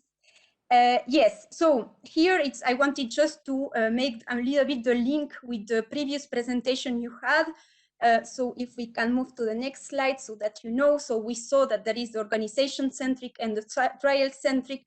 Just for you to know that, of course, the organization-centric approach, you work at an organization level, which means that you will have access and you will be able to provide access to the person that are working among your organization. There are two possibilities: or you provide access to all the trials among your organization, or to one by one trial. So that's important to know. You cannot select various, you can or one by one, or the whole. Although, whereas for the trial-centric approach, of course, this approach will be linked to a particular specific clinical trial, the one that the clinical trial administrator created by logging in the system. So if we can go to the next slide. Yes. So I would like to show you some videos, because I think to see a little bit how this work in the system will allow you to understand better all this. So I have 3 videos. The first one, it's about how to manage the user profile. We will see how to access user personal profile and how to update the personal information in Ctis. In this video it is shown how to access the user personal profile and update employer information in Ctis. Log in the sponsor workspace, using the required credentials. You will view a message to update the employer information. In the right upper corner, click on the personal profile link. The system displays the personal profile page. Check whether the information displayed in the sections My Information and My Employer is correct. In this example, the detail fields in the My Employer section are empty. Click on the Update Employer Information button to populate the fields with the employer's details. In the pop-up form, you need to select the organization you work for, which may be the same or different to the CT sponsor organization. You can make an initial search of your organization by inserting a value either in the name field or in the ID field, to activate the Search Organization button. In the results of the search, you can find your organization, the test organization 1. Use the radio button on the left side to select it. Click on the Update Employer button, located in the end of the pop-up form. the fields in the My Employer part are populated with the details of the organization. If after performing the search, you cannot find your organization, you can use the plus New Organization button to submit a request to the EMO Organization Management System in order to create his organization. Use the logout label to log out from the system. Log in Ctis again. The message update employer information does not appear this time. All users are encouraged to complete this information from the first day.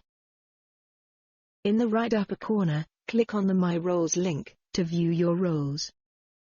No role has been assigned to the user yet. I wanted to share a second video with you about request and assign of roles.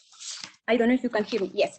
So in this video, we will focus on how a person can request a role, how a sponsor admin assign roles, and how a Ctia admin assign roles. So it's a short video again, but so to illustrate a little bit how all this works in the Ctis system. This video outlines in short how any sponsor user can request a role, a functionality that is available only in the sponsor workspace. The video shows also how, as a sponsor administrator or CT administrator, you can assign roles to users, and how to have an overview of the roles that have been assigned to the users by these administrator roles.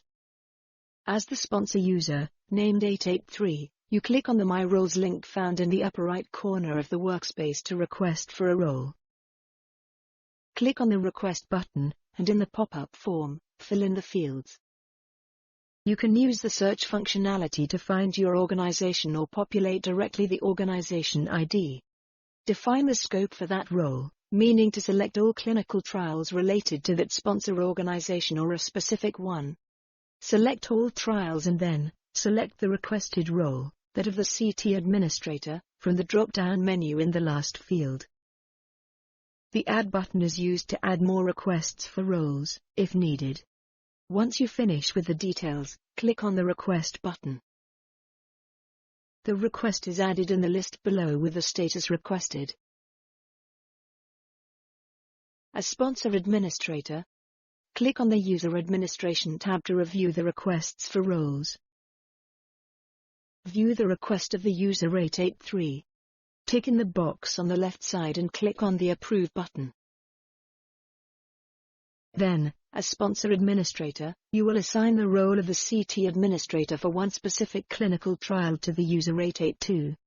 Click on the Assign New Role button and start populating the fields of the pop-up form. Insert the ID of the user 882. Insert the sponsor organization. Pick the role of the CT administrator from the drop-down menu in the role field.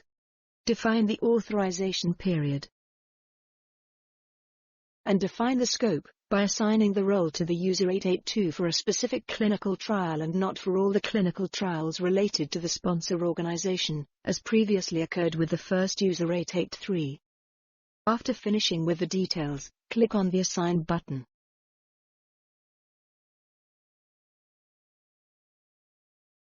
Back to the workspace of the user 882, who has been assigned the role of the CT administrator for a specific clinical trial.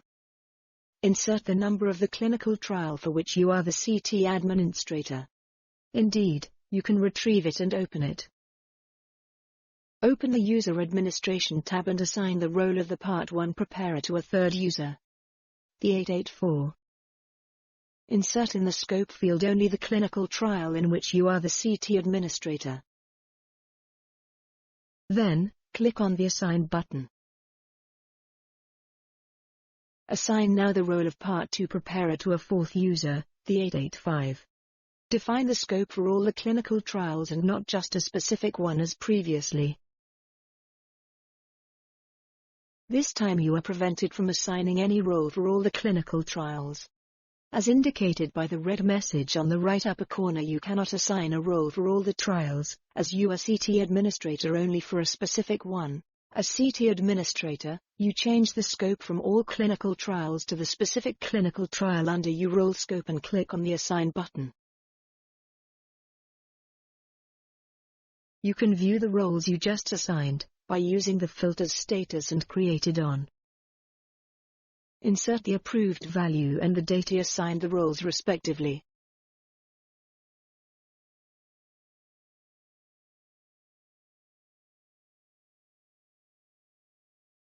The assigned roles of Part 1 Preparer and Part 2 Preparer are displayed. You can amend or revoke all the roles, except for those of CT Administrator and Sponsor Administrator, within the scope of the clinical trial for which you are CT Administrator.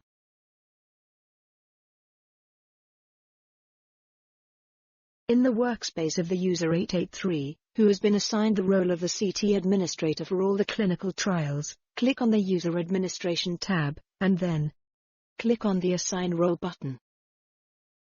As user 883, you will assign the role of the QIMPD Preparer for all the trials to a fifth user, the 886. Fill in the details and click on the Assign button. You can view the assigned role by using the filters, as previously done by the user 882. The role QIMPD Preparer is displayed. As user 883, you can amend or revoke all the roles except those of CT Administrator and Sponsor Administrator for all the clinical trials of the sponsor organization. As Sponsor Administrator, log in the system, and by using the same filters as previously, you can view all the assigned roles within your sponsor organization. You can amend or revoke any role that might have been assigned within your organization, even that of CT Administrator.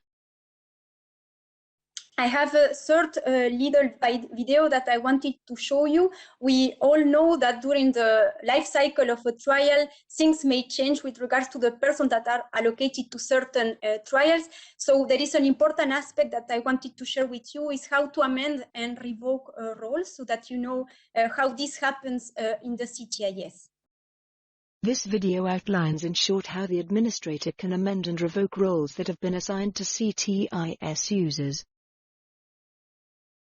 Back to the workspace of the Sponsor Administrator 883, in the User Administration tab, you can view the assigned roles. Select one of the roles that have been approved and is listed below. Click on the Amend button.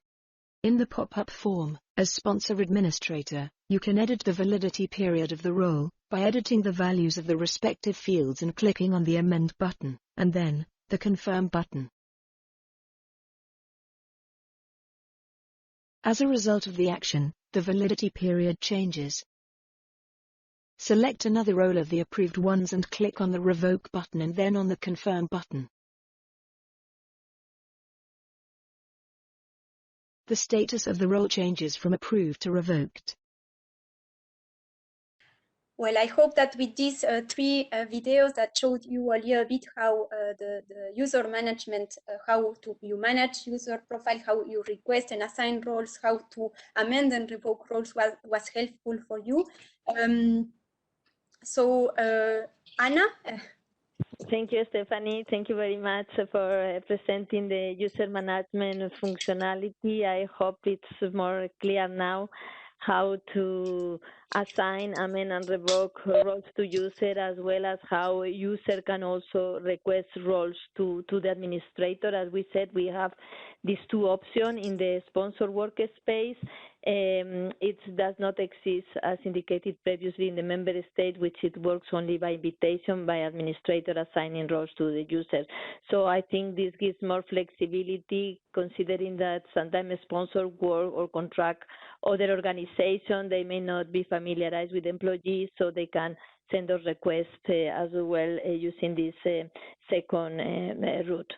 So I think we are almost on time. We have 5 minutes left, and then we have a short break.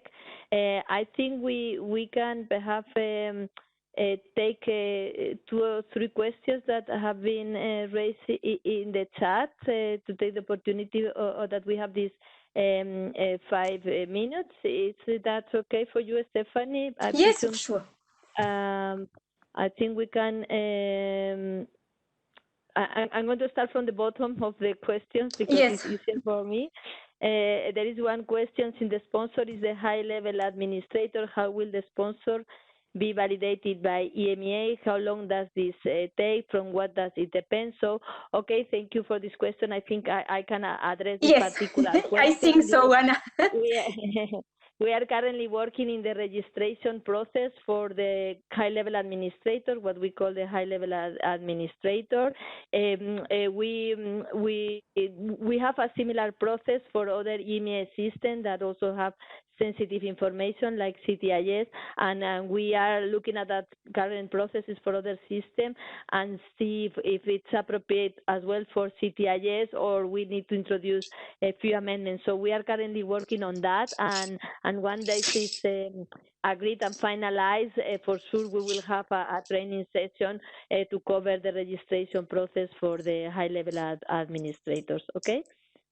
I'm going to another question. Can you have more than one high-level administrator role? I think Stephanie already indicated that yes, that is possible. You can have, and even we recommend to have at least two, because as other colleagues have put in the chat in their question, what happens if one is on leave or leave the company? So it's better you have 2 or 3 high-level administrators. Probably it's not many either, because these are, let's say, super users in the sense that they can assign all roles to themselves, and therefore they will have a superpower.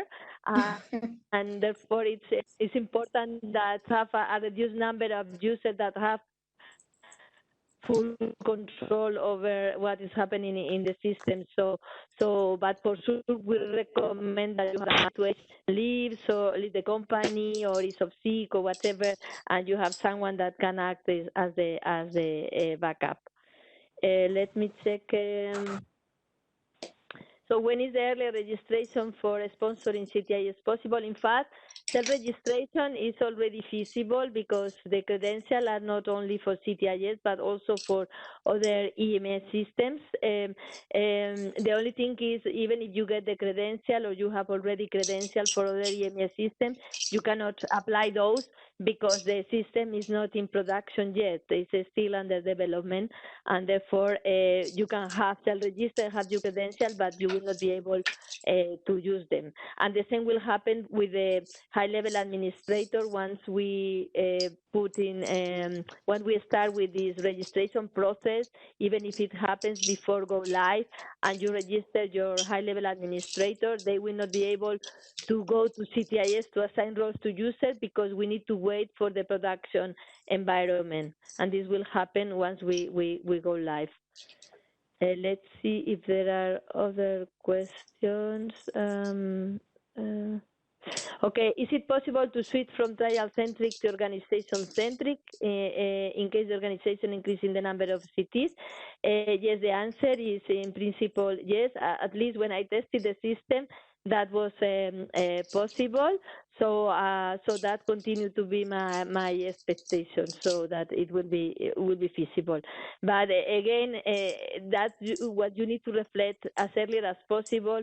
What is the approach you want to follow? I think there was a question in the chat about but you are recommended, is we are as SMEs to go the city-centric approach. No, we recommended to go the organization-centric approach. It's a more secure approach. You will have a better oversight of the clinical trials that are being conducted under your organization. The city-centric, for example, someone in the if there are several trials, imagine running in a hospital by different departments, if those follow the city-centric, nobody will have visibility of what is happening. Only the person that is city admin for that particular trial, we know what is happening with that particular trial. And another city admin for another trial, we know what is happening with the other trial, but nobody will have a full oversight of all the trials that are being running under the umbrella of that hospital, just to be more clear. So that's what we encourage, to do the organization-centric approach. We understand it's more burdensome because you need to come to EMEA, to the EM account management system, and register, ask for the registration of an sponsor administrator. You have to follow a process, provide some documentation, then we need to validate and then confirm. So that's why it's more burdensome, but it has more advantages at the end. So, and once you register one sponsor admin, then that sponsor admin can approve backups of other admins in the EMA account management system. And I think I'm going to stop because it's 3:26, and I think I will do a short break, and if we can be back at 3:35, that is what we have planned in the agenda, and there will be another presentation from my side to provide perhaps more clarification on some concepts, and then we will have the Q&A. Okay, so I think we join at 3:35, please. Welcome back. I hope that you enjoyed the little break and it allowed you to digest a little bit the new concept that you may have received today. So to start this second part of the training webinar, we will have a presentation from Ana Rodriguez, who you already know, who will be introducing us to the sponsor roles and permission in Ctis, so that you will have a full picture on the user management and all the functionalities, roles, permission that the Ctis allows us. So thank you, Ana, for explaining this important part.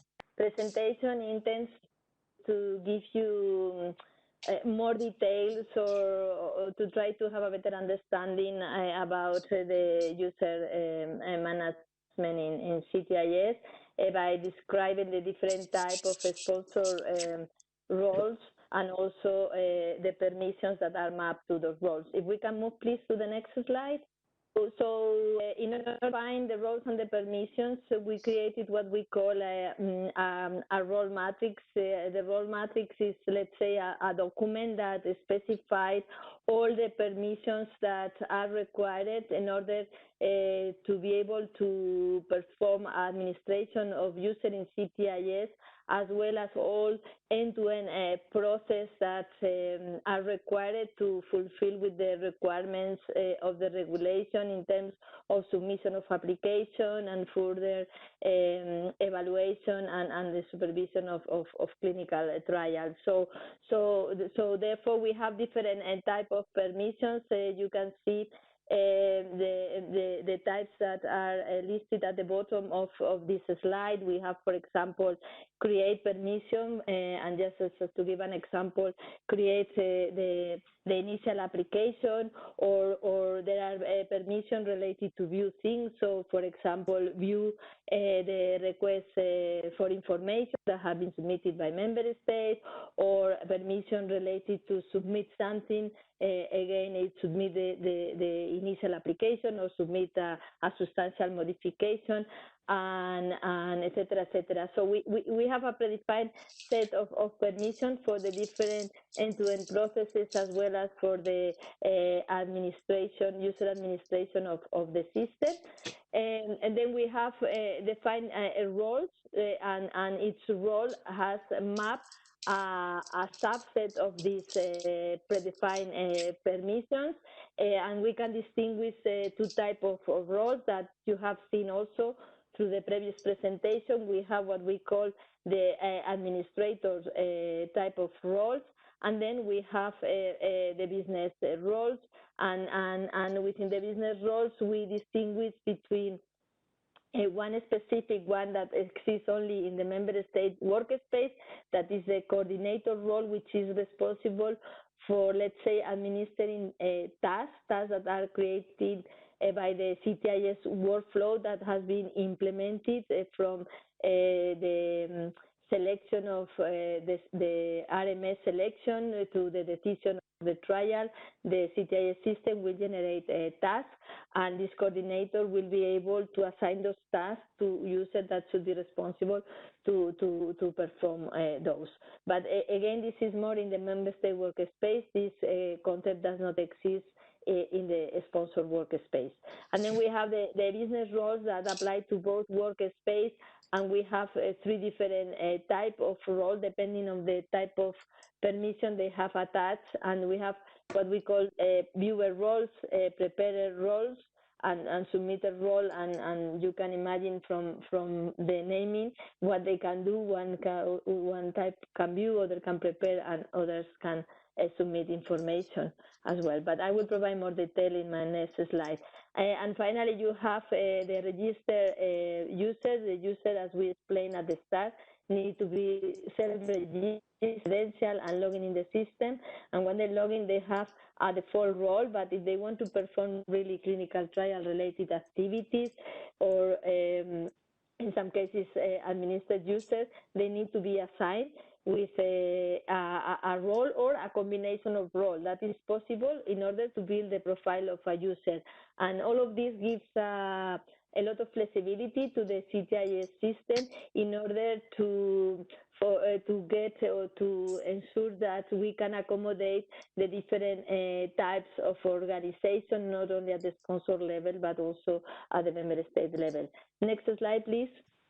So when we look more on detail at the type of permission, we can distinguish three different types. We have the user management permissions, and again, those are the permissions that are assigned to the administrator roles that we have explained previously. And again, we have two types of administrator role: the high-level administrator role, that are the ones that are, let's say, appointed or assigned in the EM account management system, and then the medium level, which will be appointed in the Ctis system by the high-level administrator. And I think Stephanie has already explained that what are the main permissions links to those roles, which are related to assign roles, to amend, to revoke roles, or even to approve or reject a role request or Citi access request. And then we have the other two types, which are the ones linked to the business role. We have the task management permission, that is, as I explained previously, are the permissions that are attached to the coordinator role or mapped to the coordinator role, who can then assign tasks to user or release a task from user to be assigned to others in case someone is off sick or leave the agency or whatever. And then we have the access level permissions, that are the ones that are mapped to the other type of business roles. And as I explained previously, but I think it's worth it to repeat, to emphasize the message, we have a viewer role that essentially they have mapped view permissions in the role, so the only thing they can do is view information in the system, and this viewer role may be interesting, for example, for people that may have a supervisory role and want to have a control of what is happening, or just for users that need to have certain information to do their daily job. Then we have the preparer role, that are the roles that in fact are going to do the work. They can create, for example, they can prepare in the system the CTA application, they can prepare part 1, they can prepare part 2, they can prepare both, they can indicate what are the member states that are going to be involved in the clinical trial. So they are going to prepare all the information on the system, and if they realize they have made a mistake, they can also remove that draft information from the system, and that's what means here the delete permission. Obviously, the preparer, in order to be able to do their job, they need to be also viewers. So as soon as we're moving up here in this drawing, you can see that the preparer are also viewer, and when we move to the submitter, they are also preparer and viewer. So the submitter is in fact, let's say, the super power business role, because he can do everything. He can view, he can prepare, and he can submit. And submit is a specific permission in the system, and is very, very detailed in the clinical trial regulation. If you have read the regulation, it's very clear in many articles. It says, okay, this, the application will be sent from the portal to the database, and therefore it has consequences. So once something is submitted from the workspace where you are working to the European database, then is when those documents and information is subject to publication. Okay. However, the preparer role will work always in the workspace. Nothing will be submitted. It's only preparation of information. It will be stay there, and while information is there, nothing is made publicly available. And I think that's important for you to understand the concept between preparing something which is happening in the workspace versus submitting something that one is submitted, it goes to the database, and it's subject to publication. So next slide, please. So when we look at more detail to the roles, and I think again it's emphasized the message that has been provided in previous presentation at the level of the administrators, we have two types of role. We have the high-level administrators, and this is as we explained previously, are assigned in the EM account management system. From your side, we have the sponsor administrator, that is the one that is working in the sponsor workspace. We have also the what we call the CSR administrator, the clinical study report administrator, but I want to highlight that this particular administrator, although it's a high level, this is the only exception of high-level administrators that will be appointed in Ctis. But the sponsor administrator has to be registered in the EMA account management system and needs to be validated by EMA. When it's done, this administrator can create backups of this role in the EMA account management system by themselves. So, for example, a second person that is going to act as a sponsor admin does not need to be validated by EMEA. So EMEA will validate the first one, and the first one then will decide and will assign further sponsor admin roles to other users within the sponsor organization. And once these high-level administrators are appointed, then they can assign the rest of the role, meaning the medium-level administrator role as well as the business role in Ctis. So they have to log in Ctis. They will go to the user management functionality that has been presented by Stephanie, and then we'll assign roles to other users. But as I said, the medium-level administrator roles, that in the case of the sponsor workspace, we have the Cti admin. In the case of the CSR administrator, it does not exist the medium-level administrator because it was not really required. The functionality is just an upload of the study report, and there was no need to create this medium level. But you will have as medium level the Cti administrator that will be assigned in Ctis, and then can manage then roles. Can manage users and assign roles to users. Depending on also the access to clinical trial, depending if the scope is all trial or a specific trial. With regard to the business role, I explained previously the Citi coordinator that is only available to member states, and I gave some explanation already. So, and this role can be assigned by the high-level administrator in Ctis, and the same is for other business roles. They can be assigned by the high level or the medium level administrators in Ctis. And these are the business roles. The other business roles are the ones that can perform, let's say, the different business Citi activities that are required in the legislation. And what they can do will depend on the type of permission that they have mapped to those roles. Can we go to the next slide? So this is just to explain a little bit the taxonomy that we have applied to the roles. It's very straightforward, so I will be very brief with this. So for the business roles, normally the name of the role includes the area of action. For example, if they are going to work in part 1, includes part 1, or if they are going to work in part 2, includes part 2, and then the type of access level permission, meaning if they can view, if they can prepare, or if they can submit.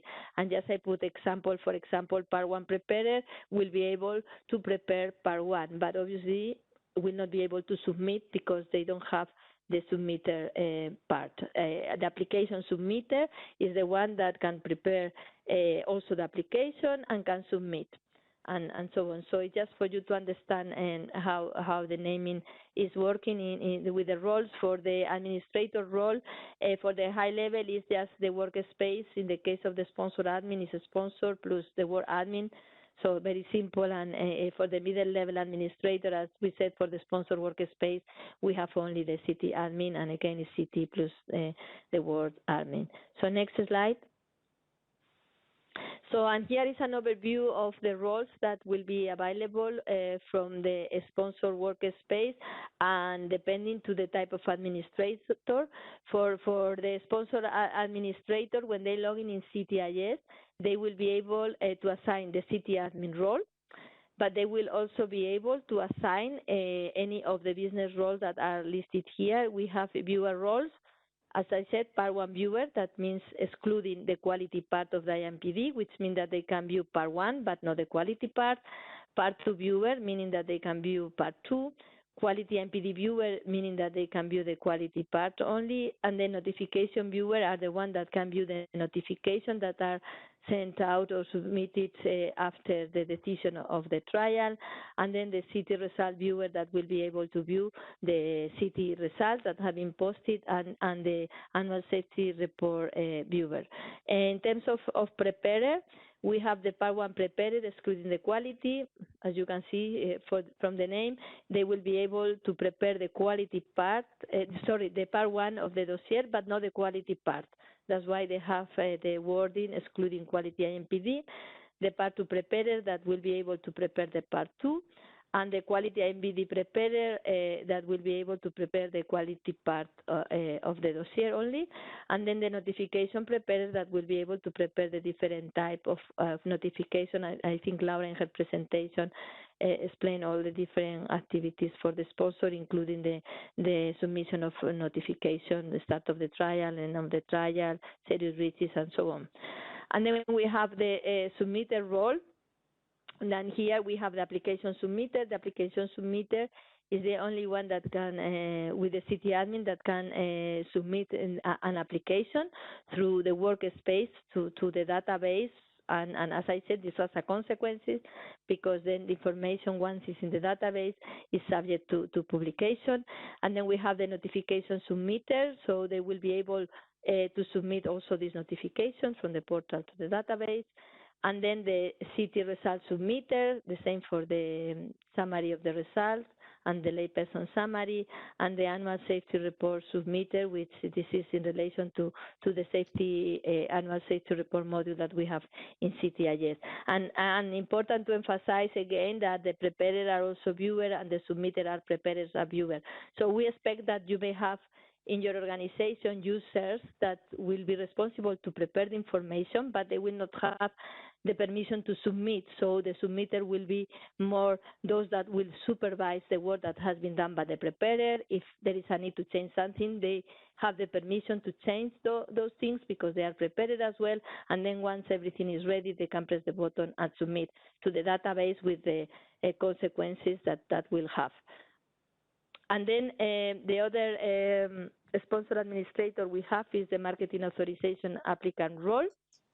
And then here we have two types of role. We have the clinical study result viewer and then clinical study result submitter. As you can see, we don't have preparer here. We did not consider necessary to have this role because this functionality is very simple. It's an upload that document, and we thought that with one role is enough. It's already very complex, the role matrix at this moment, to allow flexibility, but we try to streamline and try not to include roles that might not be really needed. So next slide, please. So with regard to the sponsor administrators, I think Stephanie has indicated what are the permissions attached to these roles, and it's clearly summarized here at the top in the right side. They can manage role assignment, assign role, amend role, revoke role, or approve user role requests and Citi access. Obviously, as part of this assignment of role, they need to allocate the scope of the trial. And as Stephanie has explained previously, when you assign a role, you can indicate if this role is for all trials within that sponsor organization, or if it's only for specific trials, in which case you will need to detail those. And this will work, for example, if you work with CROs, with contract research organization. I would expect that you may work with different ones, for example, and therefore you will assign roles to users from that organization, and you will assign the scope of specific trials because you want to indicate, okay, you have, for example, a Citi admin role for this specific trial. Now you manage the user within your CRO by yourself, but me as a sponsor admin, I will have a big oversight of what is happening, what are the users from the CRO that are performing activities in the system on my behalf. And here in this table, it tends to present what is the key difference between the sponsor admin and Cti admin. In principle, in terms of the user to be administered, obviously the sponsor admin will be able to administer and manage all the users that are affiliated to the sponsor organization, and the Cti admin will be able to manage a user with business roles, and it will depend on the scope. So if the Cti admin had a scope all trials, they will be able to manage all user with business role for all the trials within the organization. But if the scope was a specific trial, then that user can only manage those users that have exactly the same scope as the Cti admin. In terms of the roles to be assigned in Ctis, obviously both can assign all roles in Ctis. Just to know that the only one is the sponsor admin, because the sponsor admin will not even appear in the drop-down list of roles in Ctis, because as I explained, we have explained previously, they will be appointed outside Ctis in the EME account management system after validation by the EME administrator. With regard to the trial scope that can be assigned, the sponsor admin can, when they assign a role, they can assign both or the scope all trial or the scope specific trial, whereas the Cti admin, it will depend on their own scope. So if the Cti admin has the scope all trials, they can assign to user both scope like the sponsor admin, but if the Cti admin have the scope a specific trial, then this is the only scope that can be assigned. And I think there was a video that was showing this specific detail. In terms of backup, obviously the sponsor admin can back up every administrator, high level or medium level, whereas the Cti admin can only back up Cti admin and also those that have the same scope as previously indicated. In terms of business permission, the sponsor admin is a purely administrator role. The permission that they have mapped is not related to administer user, but obviously the sponsor admin can assign to himself or herself the roles in Ctis if they want to do so. So that's why we encourage that don't give this role to many users, but determine very clearly who are going to be the users that will have the sponsor administrator roles. And then for the Cti admin, is different to the sponsor admin. In fact, Cti admin is a super user for a clinical trial or even all clinical trial if they have the scope all trials, because they have not only administrator permission, they have also business permission. They have in this role map the permission of all the business roles. So if your organization is very small and you don't have, you are not going to have many users, you can assign just the Cti admin role to one user, and this person will be able to do everything in the system. And if your organization is a little bit more complex and you will have some people dealing with the part 1, other with the part 2, then you have to sit down and start reflecting how you are going to be organized and who are going to be the users that are going to do the different parts in terms of preparation, and also who is going to submit the application and so on. So you have to start reflecting on that in order to be prepared when the system goes live. Next slide, please. So, and then with the business roles, as I said, we have different type of permission. The viewer permissions, the viewer roles have the view permissions map, and what this means that the user can view structured data in the system. They can view documents, but also they can download those documents if they want to do so. If you are a preparer roles, on top of being a viewer, you can create, meaning you can create, meaning that you can draft information in the system and you can save it as you can do probably with other things in real practice. You prepare a draft, you can save it. If you make a mistake, you can update that draft. And also it's possible within the create permission to copy from an existing clinical application to create a new one.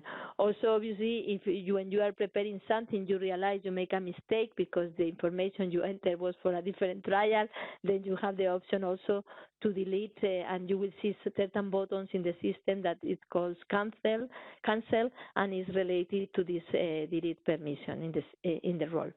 And then we have the submitter role that, again, I want to emphasize that the submitter are, let's say, the super power business roles, because they are also viewer and preparer. These have been created to give the roles to the user that will have supervisory role and will check what the others are doing, and they are the only ones that are able to submit through the portal and the database. Here you can see a permission that is sharing, but sharing is a permission that only applies in the member state workspace, and that member state share information, for example, considerations with other member states within the workspace, and for doing that, they use this permission sharing. And this is completely different to submit, because sharing only happens within a workspace, and whatever is shared is not subject to publication, as I explained previously. However, submit is a concept that once you press the button submit, it goes to the database and will be the information subject to publications. And then the user will be able to submit the data documents, and normally this permission is mapped to the application submitter role, which will be able to submit the applications, and also to the Ctia admin, because as I explained previously, the Ctia admin has mapped the permission of all the sponsored business roles. And then you have the option to update. Update refers something when you submit something, for example, a notification, you submit a serious breaches notification, and then you receive additional information, and then you can update. So update is a permission in relation to some information that has been previously submitted to the database, and the same is for withdraw. It refers to withdraw something that has been submitted, and then you realize something was a mistake, and then you need to remove it. Okay. So and then it's important to remind you have submitted, you have prepared, and you have viewer roles. And the type of permissions are different depending on this type of roles, as explained. Next slide, please. And this is just to reflect how it works in practice. So when you have your credential and you log in the system, you can start preparing information, especially if you are a preparer or a submitter role. You will prepare information. From the moment you save that information in the system, you will give the opportunity to other users that have the same profile as yours to view that information. So that will happen only from the moment you save information. While you are not saving, you are just drafting things. Nobody will be able to see what you are doing, but once you save, that information is accessible to other colleagues with the same profile. Okay? And therefore, this is shared within what we call the submission workspace. So initially, you work in your workspace, and then when you share it, you save it, then it's available in the submission workspace for other users. And then when a user submits it, which is possible only for submitter roles, then it goes to the database. And as I said previously, with the consequences, the information will be made publicly available, and then this will be also accessible to the viewer roles. Next slide, please. This is just to give you a flavor of the role matrix, which is in fact a complex system, a complex one, and we did this to allow flexibility for the different type of organizations. But it just is to give you some flavor. Here is just specifically a summary of the role matrix in relation to prepared and submitted roles. You have see to the right in green, you have the Ctia admin that can do everything in the system. If you move next to the Ctia admin, you have, for example, the Citi results, and everything is red. This is like a traffic light. They cannot do anything, only one bit at the bottom, which is in fact submit, update, and withdraw the summary of the results. If you move to the next, the notifications submitter or even notification preparer, the green part is very restricted, as you can see here, to prepare notification or in relation to request for information as part of the access additional information functionality. And then if you move to the left, you can see the other roles that are involved in the preparation of the clinical trial application, the application submitted. Again, you see that it has in red the part of notification of the study of the submission of the result, because they cannot do that. They can only work, as you can see, in the preparation of the Ctia application, in the preparation of the responses to RFI. And then when you go to the preparer, you see that there are a lot of reds and specific greens, depending if what they can do is part 1 or what they can do is part 2 or the quality part. So it's just to give you a flavor of how the role matrix is working in the system. And now we have a short video to show how it works in Ctis, the access based on permissions roles. And if Barbara, please, can you run the video? Thank you. This video outlines in short how various users with different roles and permissions have visibility to different functionalities of Ctis. Different user profiles will be used, with each one of them to have different roles, consequently, access to different areas and functionalities. The user profile, 882, is used. In the My Roles page, you can see the role that has been assigned to you. That of the Part 1 preparer, excluding information related to quality, in the Investigational Medicinal Product Dossier, or IMPD. The scope is for a specific clinical trial. Click on the Clinical Trials tab and look for the trial of your scope. Open the trial, and in the trial page, scroll down, and open the application. You have no visibility to the Part 2. The section is inactive. On the top of the screen, the Submit button is disabled. You cannot submit the clinical trial application. In the Part 1 section, scroll down to find the Products subsection. Click on the Lock button of the Products subsection. Use the arrows to expand the subsections. In the Investigational Medicinal Product Dossier, in the subsection related to quality, you have no visibility to the documents, as indicated by the message. You can still view or edit the rest documentation of Part 1. The user profile, 883, is used. The role of QIMPD preparer, for a specific clinical trial, the same that was used previously, has been assigned to you. Click on the Clinical Trials tab, find the trial, and open it. In the trial page, scroll down, and open the application. Section Part 1 is activated. The Submit button is missing from the top of the screen. Scroll down to find the Products area. Click on the Lock button, use the drop-down arrow, and view the IMPD quality dedicated area and the uploaded documents. You can view, edit, or remove the existing document, or can upload an additional document. Part 2 section is deactivated. The user cannot open it and navigate through it. The user profile 884 is used. From My Roles page, you can view your role, that of the Part 2 preparer, for the same clinical trial that was used previously. Look for the clinical trial of your scope in the Clinical Trials tab.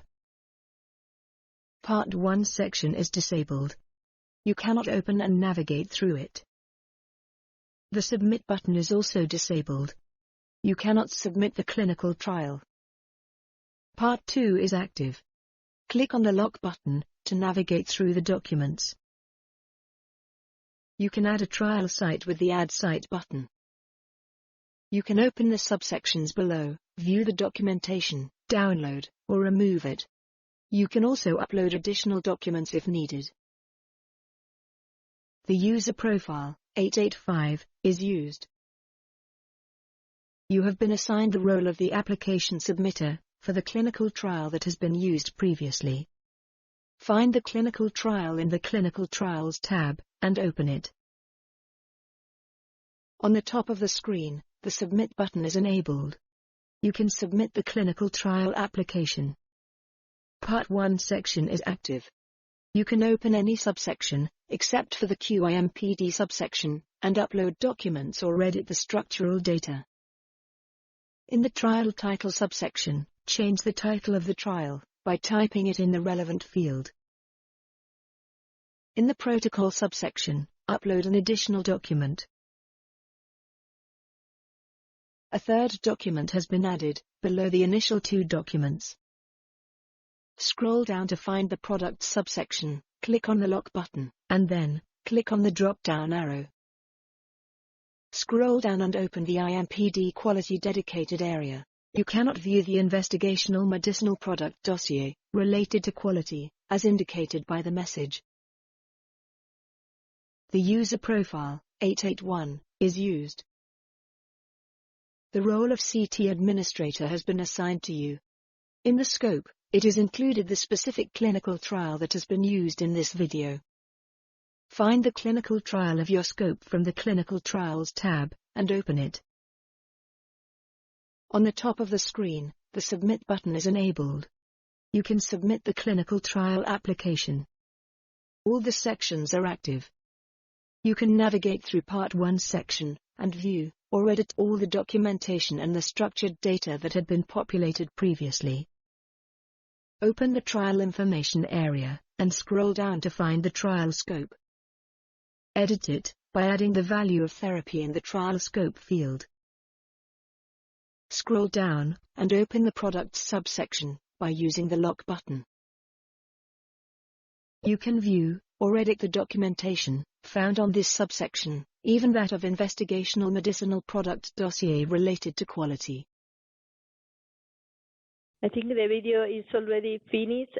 Just to highlight, as you have seen in the video, the application submitter, they can prepare and submit the application, but they will not have access to everything except the quality of the IMPD. This is the only exception.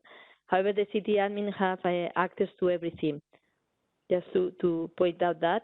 And now I hand over to Stephanie, as she is the chair now for this part. Stephanie.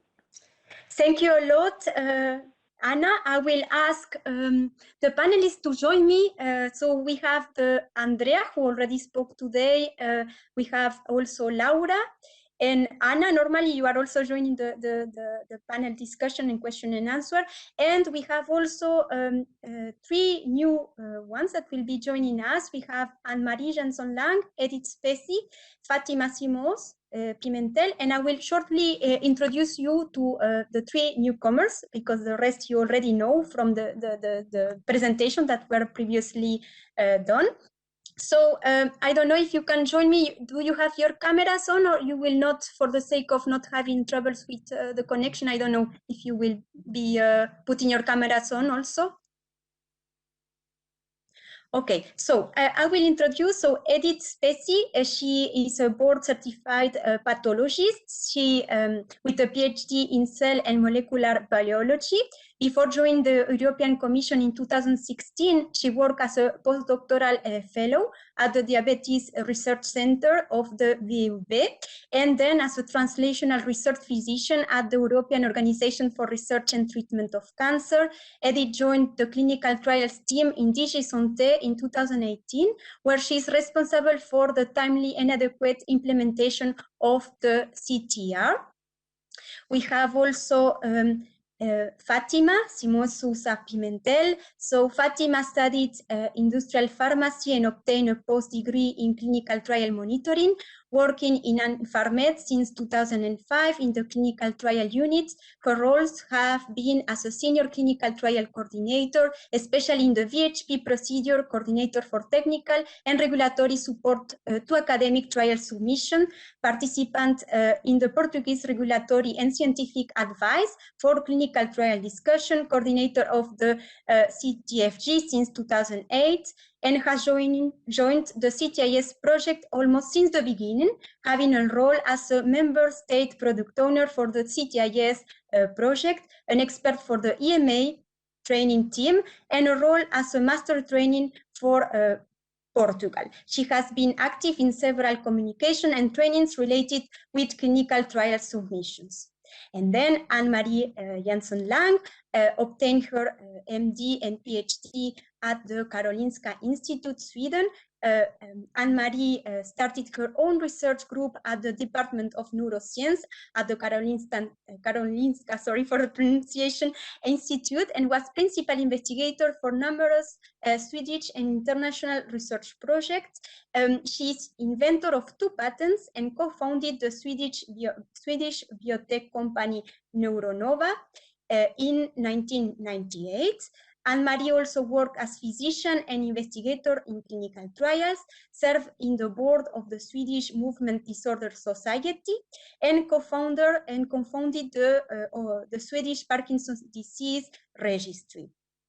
In 2009, Anne-Marie was appointed clinical assessor and later was employed as expert by the Swedish Medical Product Agency. She represents the Swedish MPA in the expert group on clinical trials of the European Commission since 2011. Since 2012, she represents Sweden in the clinical trial facilitation group and was elected co-chair in 2018 and re-elected in 2020. She's also a member state product owner of the clinical trial information system. So I will thank you all for joining this panel with questions and answers. And so in sake of time, I will start by our first question that we will address. So as a first question that I have for the panel, will the Ctis replace the EudraCT website? Maybe it's a question that I can ask Laura to address, if possible. Yes, thank you very much, Stephanie, for the question. So as we have heard before, once the regulation will become applicable, there will be a 3 years transition period. So for the very first year, it will still be possible for the sponsors to decide if they wish to submit a new clinical trial application via the current regime of the directive using EudraCT, or if they wish to use the regime of the regulation and submit to Ctis. For the 2nd and 3rd year of the transition period, clinical trials that have been authorized under the directive can continue to remain under that regime. So at least for this period of time of 3 years, EudraCT will still be applicable and will be the valid database for clinical trials that have been authorized under the directive. If the clinical trial is not finished by the end of the 3rd year of the transition period, these trials will have to be migrated according to the regulation by law to the new system. Clinical trials that have finished during the 3 years transition period will still have to have the corresponding results. So we will still keep EudraCT alive, let's say, in order to enable the submission of the summary of results for clinical trials that have been authorized under the directive. So the short answer maybe is yes, in the long term, this database will replace EudraCT, but there will be a long period of time when the 2 databases will still be alive for different purposes, let's say. Thank you a lot, Laura. So I will move to the second question we have. We have been told that VHP submission can no longer be made within 60 days of the Ctis go live. It is not clear what happened to VHP ongoing procedures at this date. Will VHP procedures continue using the VHP after Ctis go live? Or will they have to choose either a CTD, national, or CTR with the immediate transition in Ctis in order to maintain harmonization? And this is a question that I would like to address maybe to Anne-Marie, if you can take it. Yeah, so a brief background first. Thank you, Stephanie. So CTFG, that's the clinical trial organization in Europe. So we represent the clinical trial units in EU EEA. And in our coordination activities, we also engage quite a lot of ethics committees. So first, when you think about the portal, please always remember that all decisions when the regulation applies are still going to remain to be national decisions. So that's clear why you need to coordinate and why you need harmonization between EU member states.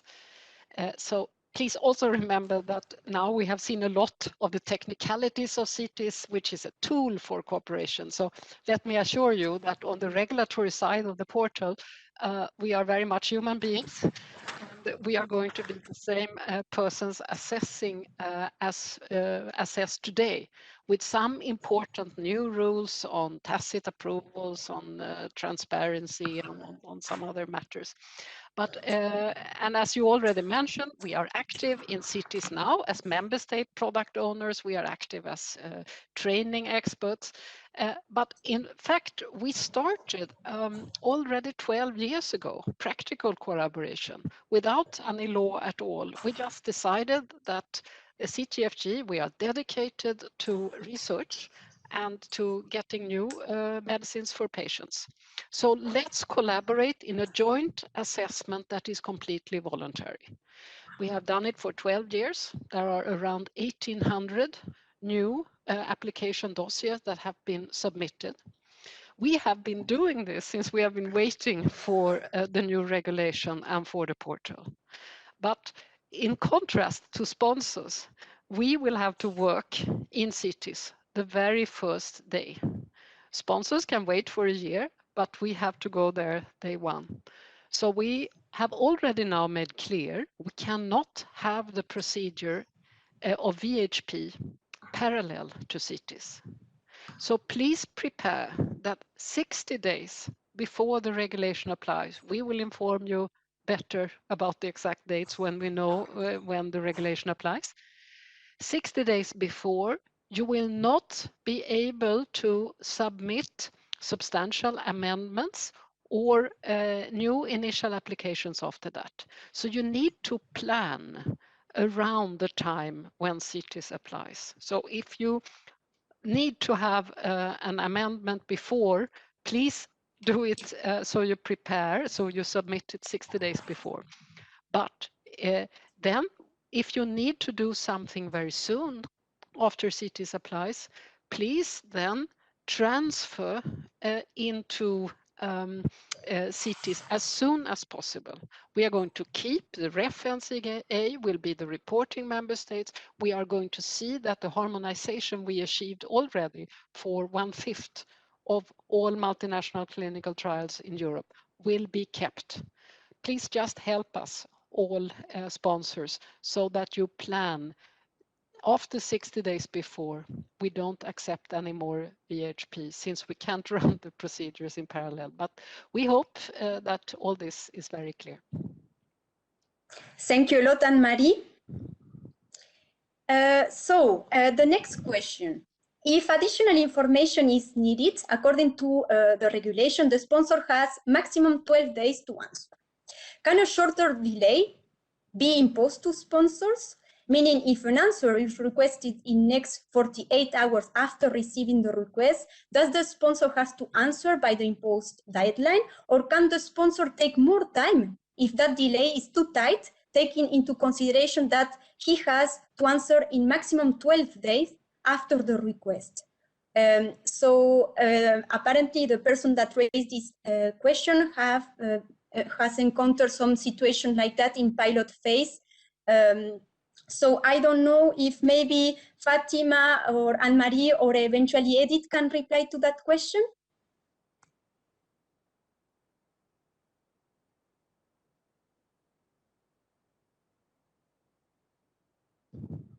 Anne-Marie. Okay, we will see who will put on the video first. So we regard the 12 days for the sponsors as a time that should be protected. Mm-hmm. And it can happen that it can be shorter, but it's not going to come as a cold shower. But please also see that a few procedures in the regulation do not have any validation. So on these procedures, we might ask you for a quick feedback, and that may be faster than the 12 days. But all the major scientific questions on quality, statistics, clinical, non-clinical, regulatory, etc., they are going to be protected the 12 days for the sponsor. So we do not have as objective to shorten the time for the sponsor. So don't be scared of that. But if there is something lacking in a few procedures that I won't go into detail, when there is no specification about the separate validation, we are now prepared to do such an extra validation at the expense of the member state time. So I think this is quite a nice offer. So you will not spend your 12 days there, but we will allow you, if something was not correctly submitted, to correct it. But please don't mix that with the 12 days that are regarded as very important for sponsors to prepare their response. Good, thank you, Anne-Marie. So I will go through our next question. So do the system requirements differentiate between low intervention and clinical trials, or do the same procedure apply? Can I ask this question to Edith? Yes, can you hear me?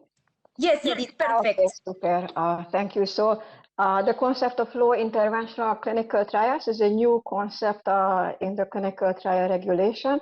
And the main aim of this concept is to allow an easier conduct of clinical trials which are using investigational medicinal products which have a marketing authorization in the EU, and they are used either in label or for an established off-label use, and poses only minimal risk or additional burden on trial participants. To answer the question, the processes and the procedures are the same for low interventional trials as for the rest of the trials, and this is in order to ensure the safety of trial participants. But the clinical trial regulation includes several provisions where reduced requirements can be accepted to low interventional trials. For example, this is true for documentary requirements in the TMF, then traceability requirements for the IMP, monitoring requirements by sponsors, also a reduced informed consent for low interventional cohort studies. Clinical trials is acceptable. For additional examples, you can find the CTEG guidance on UDRLEX on a risk proportionate approaches in clinical trials. And that's it from my side. Thank you. Thank you a lot, Edith. So I will move towards the next question. So currently many documents involved in the clinical trials need to be printed and hand-signed. Will the Ctis include the option to sign documents electronically? Also, if a doctor accesses and reads certain documents while logged in the system, can these documents be automatically marked as read without the need of signing them? And I will ask maybe Laura if you can reply to that question. Yes, thank you very much. So the first part of the question, no, the system will not enable to have this concept of electronic signature in the documents by using a Ctis.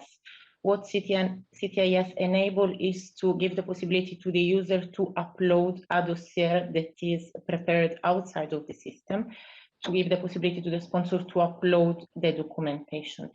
So there is no such a concept of electronic signature being supported by the system.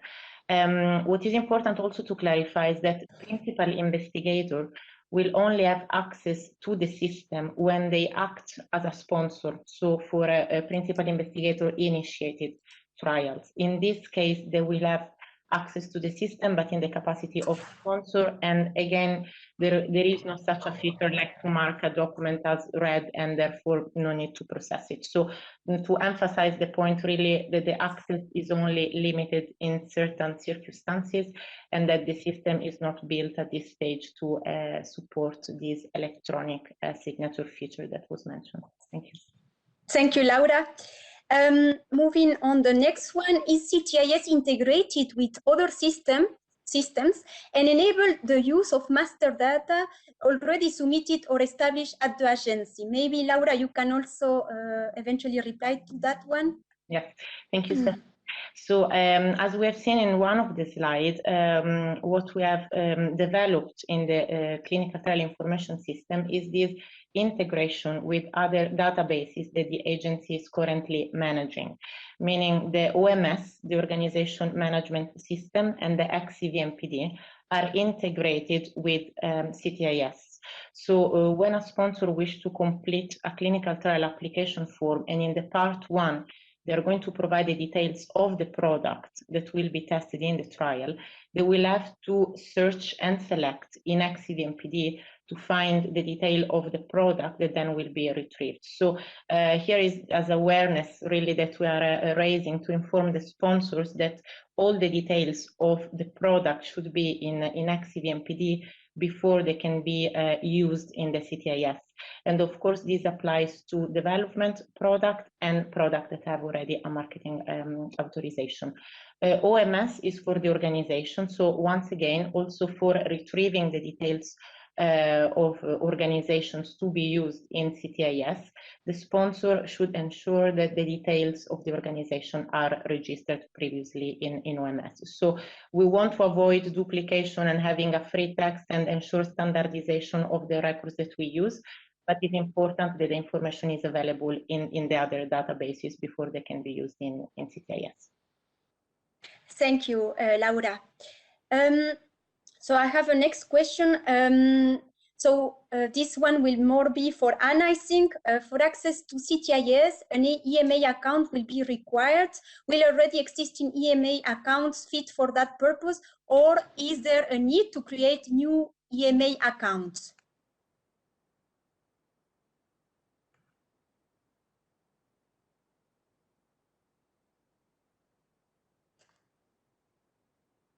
Anna?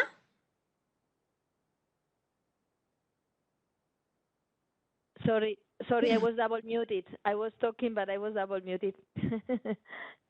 No, just to clarify that, I think we already replied to those questions, to this question during our presentation. The answer is yes. If you have already an EMA account, you can use those credentials also in the future to log in the Ctis system. If you don't have them, then you will need to self-register and get those credentials, as we have explained in one of the presentations.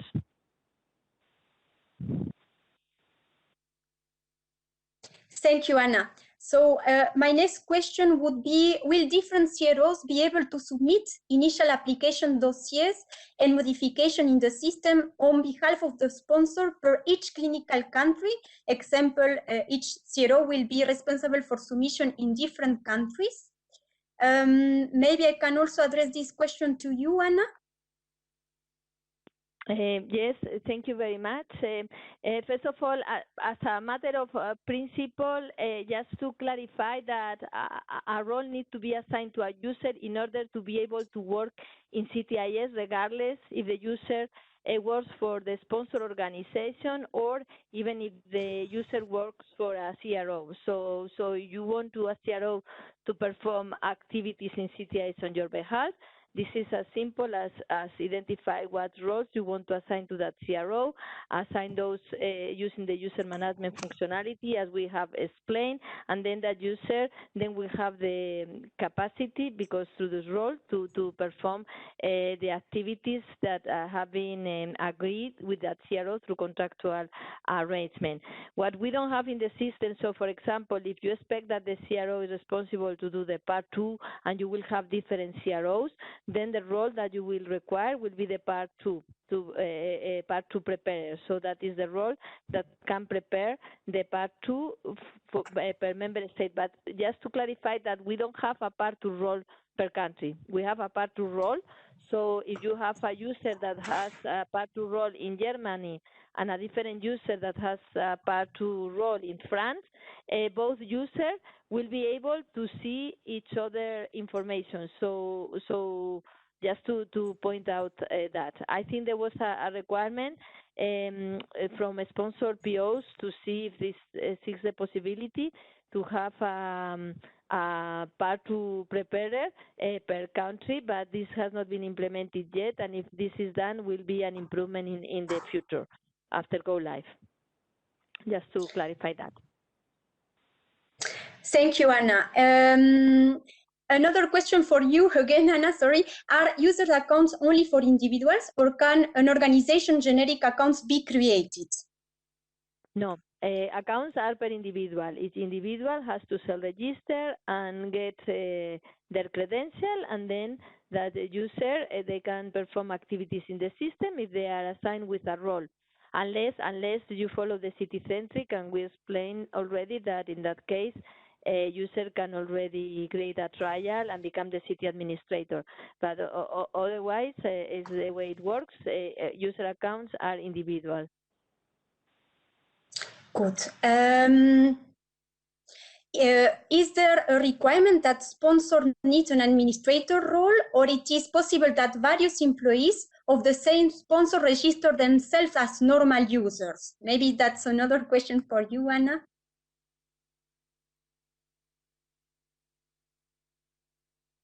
Can you repeat the question? Yes, sure.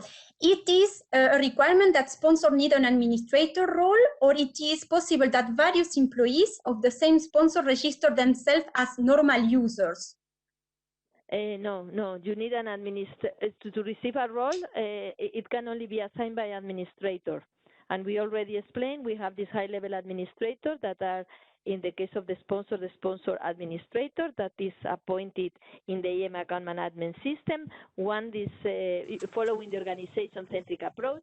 One is a sponsor administrator has been appointed in the EM account management system, can log in Ctis, and then assign city administrator roles to user or business roles. As I said, if city administrator has been assigned already, this role is able also to assign business role. But you cannot go and assign yourself a business role. We have a hierarchical approach with a sponsor admin at the top. We expect then city admin in the middle, a higher amount, and then all the business role at the bottom, a bigger amount of user with the business roles. So it's a hierarchical model. Okay, and a last question for you, Anna, sorry. It's our organization, if our organization is already registered on the EMA website, will we have to recreate it, or will it be transferred automatically to the new Ctis? Sorry, I'm not sure if I understand properly the question. Yes, so if the organization is already registered in the EMA website, will... You mean in the organization management system? I think so, yes. I think that was the intent of the person. So will they have to recreate an account, or it will be automatically the organization will be transferred to the new Ctis? Well, as Laura has explained, it's important that organizations are registered in OMS with possible as soon as earlier when you plan to submit your clinical trial application, and then when you log in Ctis, you will call from Ctis, because we have an interface with OMS to this organization that then you will select as the sponsor organization, and then you can proceed to submit the clinical trial application. Okay, thank you a lot. Yes, it seems clear, Anna. Thank you. So now I will move to the trial-centric and organization-centric approach, and there we have some questions. The first one is the trial-centric approach suitable to allow a CRO to work on behalf of a given small sponsor? Maybe this question can be for Andrea or maybe for Anna.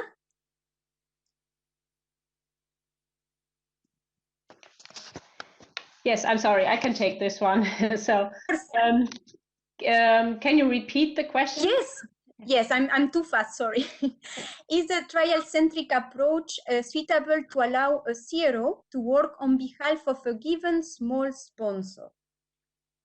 Yes, the approach doesn't change the way you work with the roles. So you can still have a CT admin and have the roles given to the CRO working on this trial. So also the trial-centric approach will fit in this purpose. Okay. And then Andrea, I have maybe another question for you. Why is the organization-centric approach highly recommended as you describe the trial-centric approach as better for SMEs? Yes, as Anna said before, this approach really gives more security and more data integrity for the sponsor. So the sponsor really knows who is doing research under his responsibility. And this is the sponsor oversight that is really needed and highly recommended. So this might be the approach to go with, but also there might be needs of very small institutions who need to do the trial-centric approach. Okay. Yes, I have another question. Yes, Anna? Stephanie, perhaps, yes. Just to quickly comment, I think as I explained previously, the only inconvenience with the organization-centric is the fact that you need to register and sponsor administrator, and obviously there's some additional workload, but as I said, when this sponsor administrator is registered, then the user can create other sponsor admin, and then they can use this hierarchical approach to manage user. What obviously is also important to register an administrator is you will need also the organization registered in OMS. That is a point I would like to make, because otherwise you cannot register the sponsor admin. So there is a little work behind that, but I think it's worth it to spend some time in doing this, and then you will have a better control of all the trials that are being run under your organization. Otherwise you will lose the visibility. Okay, good. Thank you, Anna and Andrea.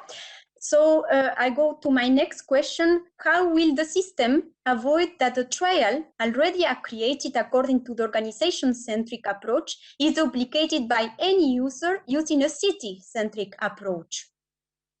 Maybe Anna or Andrea can reply.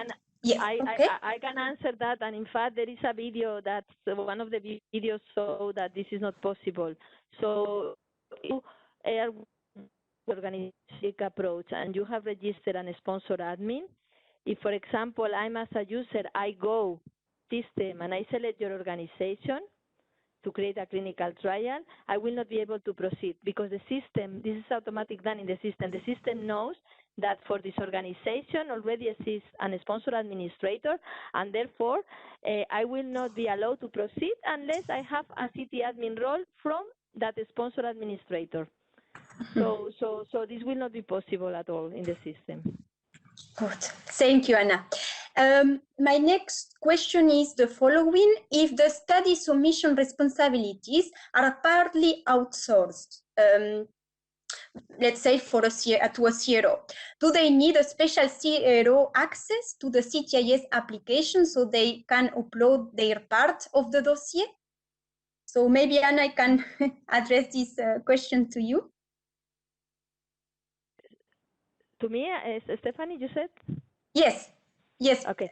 Yes. As I said, the important thing to do one activity in the system is to have a role.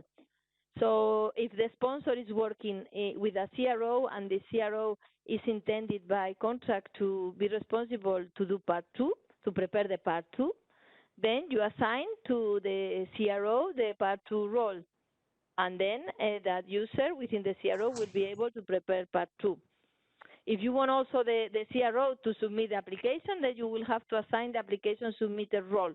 And then a user within that organization will be able, once the part 2 has been prepared and the part 1 as well, then press the button and submit the application. So it's not a question if you work or not with a CRO, it's a question that the CRO receives the necessary roles to perform the activities in Ctis, and therefore that's why you need to start thinking, if that is the case, if you are a small SME but you are contracting CROs, to have clarity on how you are going to work with them in the system, which parts of the application you expect they are going to prepare, and therefore on that basis, with roles you will assign to those CROs. Also, you can assign the city admin role just to one of the CRO users, the city admin role, and it's for the city admin to decide within their organization who is going to do what. So you don't need to worry about anything more. you just give the CRO, okay, user A, you have the Cti admin, and I leave it to you to decide who is going to prepare part 1 within the CRO, who is going to prepare the part 2 within the CRO. And the only thing I will do as an administrator, sponsor admin, is to see who are the users that have this role, because you can have that visibility from the user administration tab. From the user administration tab, as you have seen in the video, the administrator can see who are the users working in Ctis for your sponsor organization, and what are the roles this user have, and for which a period of time, and even you can have the power to revoke the roles, to amend those roles if you do if you want to do so. So. Okay, good. Thank you, Anna. Fatima, if I'm not wrong, you wanted to add something about a previous question, and I'm sorry I couldn't see it. So I don't know if you want now to complete a question that was replied before. Hello to all the Sorry, Fatima, that I missed you. Sorry. No, you're not missing me. Hello to all the colleagues. No, I was attending the whole session, and indeed what I would like to bring now is just to say that we started with the most complex module, which is the user management, indeed, because we recognize the importance of the organizations to prepare and to select the right people to do the right job. So this module of user administration, it's quite complex, but it's needed to understand, to bring the knowledge to my team and to implement the team and to implement the organization as I want. But what I would like also to share is that the end-to-end workflows, so an initial submission, a substantial modification, the process from the beginning until the end, it's very interesting to understand how it goes and how can we do everything in the system. And I would say that it's much more easier than the user management, believe me.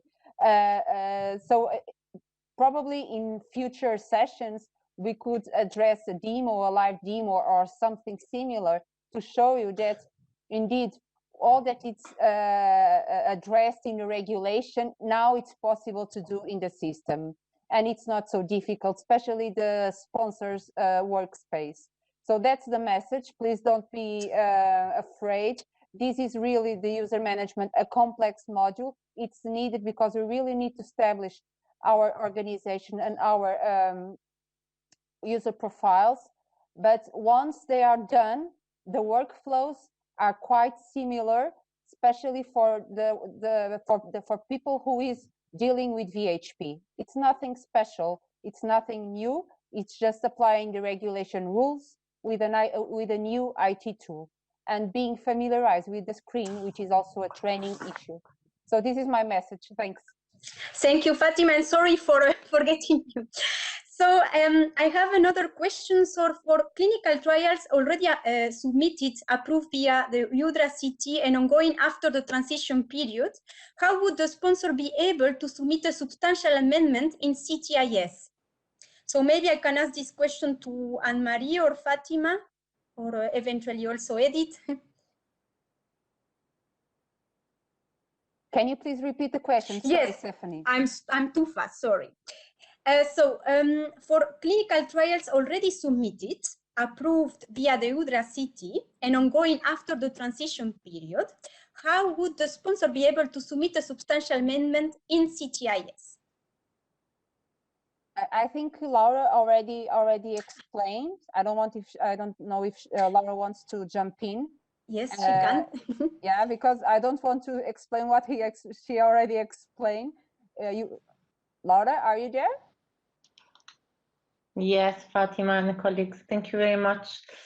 I think when it comes to the system, because the question maybe is more on the system functionalities. Yes. What we have explained is that the regulation is clear that clinical trials that are ongoing, authorized under the directive, that are still ongoing by the end of the 3 years transition period, they have to be migrated. When it comes to the system functionality, the only thing I think that we can say at this stage is that we are thinking and working on the Ctis features to enable this transition. So this will be more to define how the system will accommodate the transition of a trial that has a Udacity number that is in Udacity and was authorized under the directive to be transitioned to the Ctis. And this is something that we are working on. So when it comes, if the question is more on system functionalities at this stage, we are working on this, and more clarification will be provided also maybe with a Q&A that we are publishing, also developing in collaboration with the Commission, but I don't think we have more details on the system functionalities. But the important thing is that the audience is clear on the timelines and what the regulation requires, so that for the first year, new application can go in both systems, and then clinical trials can only be ongoing up to 3 years, and then will need to be migrated. I think that's what I mentioned before, more on the regulatory requirements. But for the system functionalities, we will have to provide more details afterwards. Okay, thank you. Perhaps I can just add here that it is impossible. It's very important to consolidate your multinational clinical trials before you migrate them. So we have some recommendations on this, that you try to do substantial amendments to have one consolidated protocol, because we note that for the VHP, the 1/5 of trials on the multinational trials in Europe, they already have one consolidated protocol. But for other multinational trials, there can be a lot of variation between different member states. So please start already now to think, how do you consolidate your protocol through substantial amendment into one same protocol? And if you have come to that point, then it will not be so difficult in the end to migrate. But if you have lots of different versions in different countries of one same trial, it will not be very easy to transfer. So before closing, because unfortunately we are reaching the time, may I ask each of you to give 1 little minute of a message to the audience with regards to today and on Ctis, if possible. Short, please. Yeah, maybe I can start, Stephanie. Yes, thank you, Andrea. My message is, yes, short. Just get started, get prepared, and yeah, try to identify which way you want to go and who needs training and how the workflows should be in your organization.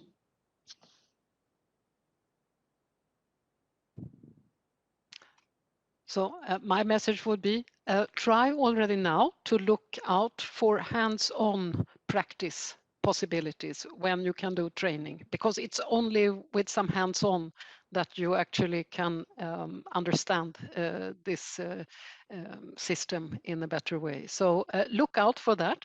Now the system is still under development, so you have to be patient for some time, but try to think of consolidating your multinational clinical trials and try to look out so that you can go as early as possible into hands-on training. Well, I can also just send a message. Try to prepare now, prepare your organization now, select the right people for the right job, and if possible, try to apply in the first year. Try to use the system in the first year. You will get experience, you will get familiarized with the system. Good luck.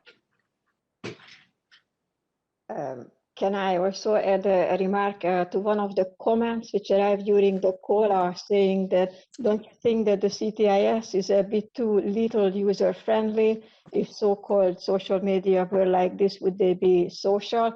So just I would like to ask you to keep in mind that in the future with Ctis, instead of having to submit in the case of multinational trials, for example, 27 times different applications, different ethics committees, possibly at several sites, different ethics committees and different NCAs, you will have one single submission point to submit every single document for the entire life cycle of the trial. So I understand that it is difficult to learn the details of how the system will work, but the understanding is that it will well worth all the effort and time that you will have to put into this exercise. Thank you. Maybe Laura or Anna would like to give a last message before. From my side, okay, is to look at this somehow with enthusiasm and the change that is coming by accessing the information that is available, because we are making public, and we will hear maybe more now at the end of the meeting, of the training, quite a lot of material already, of training material on the EMA corporate website, and there are Q&A published also on the Commission website. So read as much as possible of all the information that we are sharing to get familiarized, although at this stage is more theoretical because it's not in practice now real, but get familiar with the material that we have, and trying to know as much as possible about this new system. Anna, do you want to say a few words before we move to the last topic, short topic? No, I was double muted. Sorry about Okay. that. I think my message is very aligned with the message from other panelists. I think the keyword is to get ready and to be prepared, and therefore starting using all the material and tools that you will have available from our website to start preparing and start reflecting on how you are going to be organized to use the system, because as Fergus has presented, it's not only the technology, but you have also to think on the people and to think on the processes if you need to change the processes as well. So that is my closing remark. Okay, thank you a lot to all the panelists. So for the sake of time, I will pass the word now to Fia and to Barbara for some last wordings about the location of the CTIS training materials, and as well some closing remark. From my side, I'm really happy of today, and I hope you enjoy the information that was provided to you today. Thank you very much, Stephanie. I hope you can hear me well while I'm waiting for the slides to be put up on the screen. So we have a couple of slides to show you still. And thank you everybody for attending today and for showing this huge interest in this very first training event that we are organizing, dedicated for SME and academia. So what we wanted to, Barbara, if you move to the next slide, then we can take the few ones in quite a quick row. So we are basing the training of CTIS on online presence. So that means that we are making online learning materials available for all the different user groups that we have in the subgroups. So we have authorities on one side and we have sponsors on the other side, and within the sponsors we have, of course, yourselves with specific needs for perhaps a little bit more comprised materials. So we are making materials available to self-study, and we are making materials of a different kind available. So as was already mentioned by colleagues, we have frequently asked questions that we have placed on the website. We have quick guides, e-learning materials with small quizzes inside, quite interactive ones. Then we have the audiovisual material, of which you've seen some today. We are also preparing instructor guides for those colleagues who will pick up the information and go back to their organization and perhaps try to disseminate information to their colleagues. We also have some infographics, and then we have some additional supporting material that we are creating in case there is some specific need in a particular module. So I think we can move to the next. And here you can see the catalog overview. So all of these modules, or I hope you can see it at least as an overview, perhaps not read it because the font size is quite small. The training catalog that we have is going to be made available gradually. So we are working in batches on the different modules that we have here. We are working batch by batch and module by module. And once we have a module ready, we will make it available. The material that we have, we will make that available on the agency's website. So you can see that we have some introductory modules, then we have some for member states, then we have some for sponsors. And if you look there now in the middle, and the very last one there of the modules of those targeted to sponsors, you can see that there is one called CTIS for SMEs and academia. It's something that we don't have available yet, but that is for the purpose of really trying to provide a very comprised training module for those who don't have a lot of time to actually go through and look at all the functionalities of Ctis. And then there are some other modules also. So if we go to the next one, and those of you who have their mobile phones handy, I'm not sure you can make use of the QR code which is there. But this is the website that we launched not too long ago, a couple of weeks ago, and that then contains the training material that we have available so far. And as I said, more will be made available as we finish it. So please go in there, have a look. This particular material and this presentation, together with the other ones that you've seen today, they will be uploaded to the agency's website as well, to the events page. So we'll make sure that you find it. And in the meantime, perhaps you want to go in and already have a look as to what we have available there. So I think then the last slide that I have is just a general one to show a little bit about the complementary training that we have. So we also have master trainers programs, both for member states, but then also for pharmaceutical industry. And we just closed the call for sponsor master trainers. This is particularly intended for those larger companies who will have a lot of people or several colleagues working with Ctis. So the idea being that we train a master trainer and the colleague goes back to their organization then to train their colleagues in there. So those trainings we are hoping to start in the second quarter of the year. And then for academia and SMEs, we are really, for yourselves, we are focusing on the online self-serving materials and then some dedicated training events, this being one of those. So we are not looking at specific master trainers. We had the feedback that that would not necessarily be exactly what was needed, so we didn't design anything there. So I think that's the last of my slides, and from a personal perspective, I'd like to thank you very much. And then I hand over to Barbara, who has been addressed many times during the day today and who will do the closing remarks for the day. And we will see you again then next time on the 4th of March. But over to you, Barbara. Thank you. Well, thank you very much for attending this training. So the training is recorded and will be published together with a presentation on the events page of the EMA website, where you found the information for this event. You will also be sent an evaluation survey shortly, where you can give us your opinion on how the webinar went. I do apologize for the technical difficulties. It appears that the system got a little bit overwhelmed by the amount of participants.